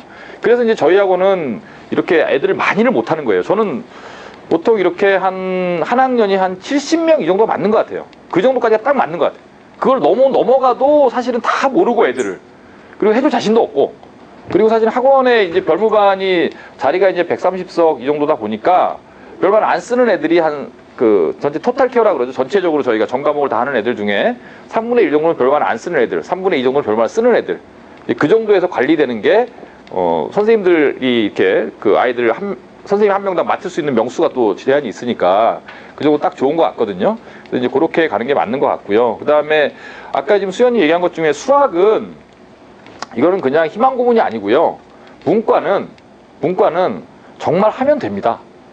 진짜로. 네, 3등급도 1등급을 맞을 수 있는. 이과는 사실 좀 얘기가 달라요. 이과는 고2 때까지 했는데 계속 3이 다는데 걔가 고3 때 1이 될 가능성은 거의 없어요. 이미 고등학교 1, 2학년 때 1자 내지는 뭐 2대 초반 이런 아이들이 이제 1등급을 맞는 거고요. 뭐 2등급씩 올라가고 이런 일이 잘 안 생기는데 문과는 고2 때까지 3등급 받던 아이들이 고1 때 1등급 받는 애들도 많습니다. 문과는 일단 양이 작고요. 그 다음에 이제 그렇게 대단히 어렵지도 않고요. 사실은 수학이 굉장히, 특히 지금 수학은 정말 옛날에 비하면 너무 양이 작아요. 그래서 본인만 열심히 하면 한 6개월 1년 안에 충분히 3등급짜리들도 1등급까지 갈 수 있는 그런 과목이에요. 국어, 영어, 수학 중에서 가장 올리기 쉬운 과목이 수학이에요. 가장 올리기 쉽습니다. 문과는. 이과는 좀 얘기가 다른데. 그렇고 이제 비교과는 지금의 이제 입시에 들어와서는 제일 중요한 게 교내 비교과예요. 비교과 얘기를 제가 오늘 안 했는데, 교내 비교과가 제일 좋은 게 일단 상이죠. 근데 이제 문과 아이들이 나갈 수 있는 대회라는 게 뭐 100일장, 그다음에 교내 영어 말하기 대회, 영어 경시 대회, 뭐 시사 퀴즈 대회, 그 다음에 뭐 독서왕 이런 걸 하는 학교도 있고, 그 다음에 주제 탐구 뭐 이런 것들이 있거든요. 이런 걸 해서 이제 상을 받는 거죠. 저희 애들이 무진장 받아와요, 상. 그래서 올해는 지금 제가 저희가 사실은 그 2학기 때 무슨 일이 있었냐면, 아무래도 저희 학원에 좀 잘하는 애들이 많이 있잖아요. 아시겠지만. 그러다 보니까 영어 말하기 대회를 애들이 나가 되는데 도저히 감당을 못 하겠는 게 너무 많이 나가서. 이게 무슨 얘기냐면, 영어 말하기 대회를 애가 나간다 그러면 일단 원고를 써야 되잖아요. 그럼 물론 저희가 써주진 않아요. 근데 아이가 써오면 첨삭을 해야죠. 그렇죠? 첨삭을 하는데 한 번에 안 되잖아요, 그게. 두 번, 세 번 계속 고치고 계속 고치고. 가다가 이제 논리적으로 내용이 좀 문제가 있다 그러면 내용도 고치고. 다시 해와, 다시 해와. 또 고치면 또 문법적으로 또 바로잡을 거. 표현 더 이쁘게. 그 다음에 여기서 또 감탄사. 뭐 이런 식으로 해갖고 계속 첨삭을 하다 보면 한 해 하는데도 며칠이 가요. 한 해 하는데도. 그 다음에 좀 얘가 좀 수상 가능성이 굉장히 높다. 그리고 또 관악구 대회를 또 했거든요. 올해 관악구청에서 했는데 6명이 이제 상을 받았는데 저희 학원 애들이 2명이 받았어요. 6명 중에서. 근데 걔네들 같은 경우에는 또 대회가 크니까 그냥 내보낼 수가 없어서 또 시뮬레이션을 해요. 그러니까 시뮬레이션 하는 거는 가서 발표해보라는 거예요. 애가. 그래서 원서 선생님들이 뒤에 앉아서 보는 거죠. 심사위원이 돼서 이게 점수를 매기고 이렇게 하는 건데 이게 교내 대회, 교내 영어 대회를 나가는 애들이 너무 많아갖고 도저히 감당이 안 돼요. 영어 선생님들도 뭐 업무가 안 될 정도로. 그래갖고 올해는 이제 어떻게 하기로 했냐면 겨울방학 때 그냥 저희 학원 내에서 대회를 하기로 했어요. 미리. 왜냐하면 영어 말하기 대회는 대부분의 주제가 자유주제예요. 그러니까 자유주제라는 건 무슨 얘기냐면 방학 때 시간이 많으니까 미리 써놓을 수 있다는 얘기죠. 그래서 선생님 업무 부담도 줄이고 학기 중에 너무 바쁘니까 학교에서 교내 영어, 학교에서 학원 내에서 영어 말하기 대회를 한번 해서 애들 어차피 이제 다음 학기 나갈 애들이 있으니까 그런 애들한테 원고를 미리 받고 미리 다 써놓자. 준비도 시키고 시뮬레이션도 해보는 거죠. 발표를 해보는 거예요. 그런 식으로 하자. 그 다음에 이제 또 글쓰기 이제 논술 대회들이 있는데 이것도 아주 시즌이 되면 골치 아파요. 시즌이 되면. 왜냐하면 그 비교과가 필요한 아이들은 뭐 학생부를 갖고 이제 뭐 2점대 초반 내지 1점대 후반 요 근처에 있는 애들은 비교과를 갖다 어느 정도 만들면 입사제나 이런 것도 가능하거든요. 얼마든지. 내신이 좀 떨어지지만. 이제 그런 애들은 그 이런 뭐 교내 논술 대회든 외부 대회든 계속 내보내야 되는데 이것도 대회가 하나 열릴 때마다 그걸 하나하나 봐주니까 너무 힘든 거예요. 그래서 요번 겨울방학 때는 일단 통일이라는 주제로 논술 대회, 그 학원 내 대회 하나. 근데 환경 갖고 또 학원 내 대회 하나를 아예 미리 열자. 그래서 우리 장원 선생님한테 부탁해서 아예 그냥 통일이라는 걸 갖고 주제로 무료 강연을 좀 해줘라 애들한테. 관심 있는 애들한테. 무료 강연을 해주고 학원에서 대회를 일단 해놓으면 애들이 다 써놨잖아요. 한번. 그래놓고 이제 가공해서 다음 학기부터 나가자. 뭐 이런 거예요. 그러니까 근데 사실 이런 거를 할 때 이게 이제 이런 고민이에요. 이런 거를 할 때 예를 들면 제가 영어 말하기 대회 말씀드렸는데 영어 말하기 대회 하나를 나가는데 애를 3일 4일을 첨삭을 하려면 그게 사실 다 사람이 하는 거잖아요. 근데 이건 비용을 받을 수가 없잖아요. 그렇죠? 이거 어떻게 비용을 받을 거예요? 그 다음에 뭐 논술대회를 나간다. 논술대회 준비를 시켜주고 따로 첨삭을 하는데 논술반인 애들은 뭐 일주일에 한 번씩 원래 첨삭을 해주긴 하지만 그거 외적으로 대회 준비를 하면서 아이들한테 이렇게 그 뭐 첨삭을 해주는 비용을 어떻게 받느냐. 비용 못 받죠. 그럼 뭐 일단 산정할 수가 없어요. 그리고 뭐 시간당 받을 수 없고 편당 받을 수 산정을 할 수가 없기 때문에 그런 것도 있고 그 다음에 또 올해 우리 애들이 그 티스카이 아세요 혹시? 티스카이 관악구청에서 하는 그 저기잖아요. 봉사활동인데 그 티스카이가 이제 인기가 굉장히 유명해졌어요. 티스카이가. 그래서 지원자들이 많다 보니까 봉사예요. 봉사. 저소득층 자녀들 그 애들 공부 가르쳐주는 봉사인데 그걸 또 뽑아요. 그 선발하는데 그 서류를 내죠. 뭐 처음에. 그 다음에 면접을 보거든요. 근데 또 서류대는 그런 유의 봉사가 요새 되게 많아요. 선발하는 봉사들. 그러다 보니까 그런 자소서 낼 때 또 첨삭해줘야지. 근데 이제 면접을 가기 전에 애가 물어보는 거예요. 면접에서 뭘 물어보냐는 거예요. 근데 봉사활동을 뽑는데 면접에서 도대체 뭘 물어볼지 저도 모르겠는 거예요. 그래서 그래갖고 저희 학원 이제 고등학교 2학년에 혜원이라는 애가 있거든요. 동작고등학교 아인데 걔가 티스카이를 하고 있거든요. 잘 됐다 해갖고 8층에 전화해갖고 혜원이 좀 내려보내. 그래갖고 혜원이한테 야 얘네들 티스카이 내일 면접 보러 가는데 네가 작년에 받았던 면접 그대로 시뮬레이션 해줘라. 그러니까 또 자연스럽게 선후배 간에 그런 게 되는 거죠. 그래서 티스카이 저희 요번에도 1학년 애들이 많이 됐습니다. 많이 돼갖고 그건 참 좋은 봉사인 것 같아요. 이제 그런 것들을 갖다가 이제 학생들한테 뭔가 해주긴 해줘야 되는데 도대체 아까 제가 말씀드린 게 어디까지 해줘야 되는 거냐. 이런 한계가 안 나온다는 거고 그런 이제 비용을 갖다 이제 어떻게 산정할까 또 이런 문제가 있다라는 거예요. 그런 일을 하는 사람이 이제 제가 있고요. 일단 제가 하고 그 다음에 이제 영어 같은 경우는 영어 말하기 대회 같은 영어과 선생님들이 같이 하시죠. 그 다음에 각종 뭐 무슨 논술대회나 어떤 서류가 필요한 비교과나 이런 대회에 따른 뭐 기타 대회에 참가하는 같은 경우에는 우리 그 상담실 계시는 이제 임수현 실장님이 주로 아까 그 우리 수현이가 얘기했을 때 첨삭하신 선생님한테 도움을 많이 비교과도 도움을 많이 받았다. 그 이제 임수현 선생님이거든요. 그 임수현 실장님한테 도움을 받고 그 다음에 또 우리 또 정득수 실장님이라고 또 다른 실장님이 또 계시거든요. 이런 분들이 그런 일을 하는 거예요. 수업은 거의 안 하고 애들 뒷바라지 하는 거죠. 뒷바라지. 비교과 뭐 하면 뭐 한다. 사실 문과 애들은 이렇게 그나마 서류 같은 거 이렇게 만들면 좀 쉬운데 이과 애들은 자소서 쓰는 게요. 걔네들은 정말 수학 문제 1000개 푸는 것보다 더 힘들어요. 글을 못 써 애들 글을. 정말 미쳐요. 아주 걔네들 데리고 뭐 하려면. 근데 문과애들은 그러면 안 돼. 어쨌든 손이 굉장히 많은 가는 일이라서. 그래서 이런 것들 그 얘기를 들으면 뭐 굉장히 좀 남의 나라 얘기 같고 그렇지만 실제로 이 자리에 계신 학부모님들의 자녀들도 충분히 다 할 수 있는 것들이에요. 제가 지금 말한 것들이 비교과라는 게 그렇게 어려운 게 아니거든요. 우리 아이들이 요번에도 이제 그 1학년 아이 중에 그 시은이라는 아이가 주제탐구 당구구장에서 1등을 받았는데 걔도 그 주제탐구 하나 걔가 뭐냐면 그 뭐 소수자보 요거에 포커스를 맞춰서 걔는 동성애를 했어요. 동성애를 주제로 자기가 이제 한 학기 동안 보고서를 만든 거거든요. 그거를 내가 갖고 주제탐구를 여러 아이들이 하죠. 그래갖고 심사해갖고 1등한테 상을 주는 거예요. 굉장히 큰 상이에요. 주제탐구에서 이제 1등 상을 받는다는 거. 그걸 받았는데 그것도 이제 내기 전에 제출하기 전에 계속 우리 임 선생님이랑 만나서 고치는 거예요. 아이가 물론 다 해옵니다. 아이가 다 해오면은 그걸 갖고 또 얘기하고 여기다 이런 항목을 더 넣어라. 목차를 바꿔라. 여기에는 뭐 근거가 빈약하다. 통계 자료를 더 넣어라. 이런 얘기를 계속 해주는 거죠. 논문 쓰는 거니까 일종의 뭐 이런 거. 그 다음에 하여튼 이런 류의 상들, 그 다음에 뭐 시사 퀴즈 대회 이런 것도 저희 학원 애들이 이제 1등들이 나왔는데 이런 시사 퀴즈 대회 같은 걸 준비시켜 줄 수가 없잖아요. 이걸 뭐 일주일 완성이 돼요? 평상시 애들이랑 끊임없이 대화하는 거고. 그래서 문과 하여튼간 이 입시의 핵심은 비교과도 있고 뭐 논술도 있고 다 있지만 제가 보기에는 문과 아이들을 상위권 대학 가는데 핵심은요 아이들이랑 대화를 많이 하는 거예요. 지적 능력이 뭐 능력이라는 말이 좀 그렇다면 하여튼간 가방 끈 긴 사람들이 많이 배운 사람들이 문과에서 뭐 역사가 됐든 철학이 됐든 경제가 됐든 뭐 정치가 됐든 자기 전공을 문과 학문을 공부를 뭐 석사 이상 박사권까지 공부를 많이 하신 분들이 그 아이에 대한 애정을 가지고 그 아이와 계속 대화를 하는 게 가장 중요한 거예요. 그게 문과적 사고를 키우는데 가장 중요한 거고. 애들이 점을 찍어주거든요. 점을.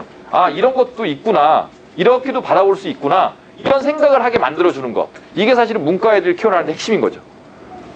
근데 이 한계가 안 나오는 얘기라 참 이거 참 구체화 이런 건 수업으로 못 만들어요.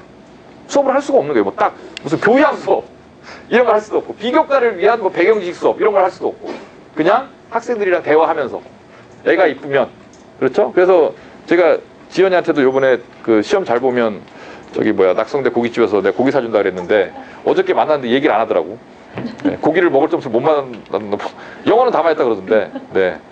사실 애들한테 그런 게 굉장히 중요해요. 제가 가끔 이제 특히 여학생들은 남학생들은 뭐 이렇게 그냥 운동도 같이 할 수 있고 뭐 이것저것 할 수 있는데 여학생들은 일단 저를 굉장히 무서워하고 그렇죠. 근데 이제 저도 이제 학생들이랑 대화하는 게 필요하기 때문에 애들이랑 같이 밥도 먹고 데리고 나가서 네? 그리고 뭐 최근에는 예비고일 같은 경우는 영어 선생님 데리고 나서 영화도 한 편 보고 오고 잘하는 애들 뽑아갖고 열심히 한 애들 성적이 아니라 태도가 좋은 아이들 그러면서 아이들이랑 끊임없이 대화를 해나가는 게 아이들한테는 가장 좋은 선물이 아닐까 뭐 이런 생각을 하게 되네요. 그래서 오늘은 입시 얘기는 사실은 뭐 대부분 어머님들이 뭐 처음 오신 어머님도 계셨지만 대부분 어머님들 설명회를 여러 번 들으신 어머님들이기 때문에 바뀐 것만 제가 간략하게 말씀드렸고 제가 부모님들한테 오늘 정말 드리고 싶었던 얘기는 또 아는 분들이 많이 오셨으니까 아까 말씀드린 학생을 갖다가 원서를 쓰는데 원서를 쓴다라는 거는 전형이 뭐 다양하고 어쩌고 저쩌고 하지만 다 형식이에요. 결국 대학이 보고 싶어 하는 건 이 아이가 얼마나 똑똑한 아이인가를 보고 싶어 하는 거고 이 아이가 똑똑한가 그렇지 않은가를 평가하는 방식을 말로 할 거냐 글로 할 거냐 이것만 다른 거고 나머지 것들은 교수 앞에서 말을 할 수 있을 때까지 그 자리를 만들기 위한 자격을 내신으로 비교과로 만드는 거고 그렇죠? 근데 논술을 갖다가 써서 최장력 기준이 달성을 해야 채점을 받을 수 있으니까 내 글을 평가받을 수 있는 기회를 얻기 위해서 수능을 하는 거고 그래서 마지막에는 논술구술이 핵심이고 그 논술구술을 갖다가 그 글을 쓰고 말을 할 수 있는 아이로 만들기 위해서는 아까 말씀드린 문과적 사고력이다. 근데 그 문과적 사고력이라는 것이 딱딱 끊어지는 것이 아니라 여러 가지 형태의 수업을 들으면서 아이가 이제 교양도 쌓아가고 그 다음에 사고력도 늘어가고 이러면서 글도 잘 쓰고 말도 잘하고 이렇게 바뀌는 거다라는 거예요. 그런 일련의 과정으로 좀 학원에서 이루어지는 수업을 봐줬으면 좋겠다. 이런 거고 방학 그 강좌는 지금 다 짜서 제가 아이들별로 시간표를 다 짜고 있어요. 저희는 아이들이 한 명 한 명 시간표 다 다르기 때문에 시간이 굉장히 오래 걸리거든요. 그래서 이제 다음 주 이번 주말 정도 나갈 거예요. 학생별로 나가면은 그러니까 애들마다 수학도 어떤 애는 수학이 뭐 4시간인 애도 있고요. 4시간에 어떤 애는 수학이 12시간 애도 있고요. 어떤 애 8시간인 애도 있고요. 다 달라요, 애들마다.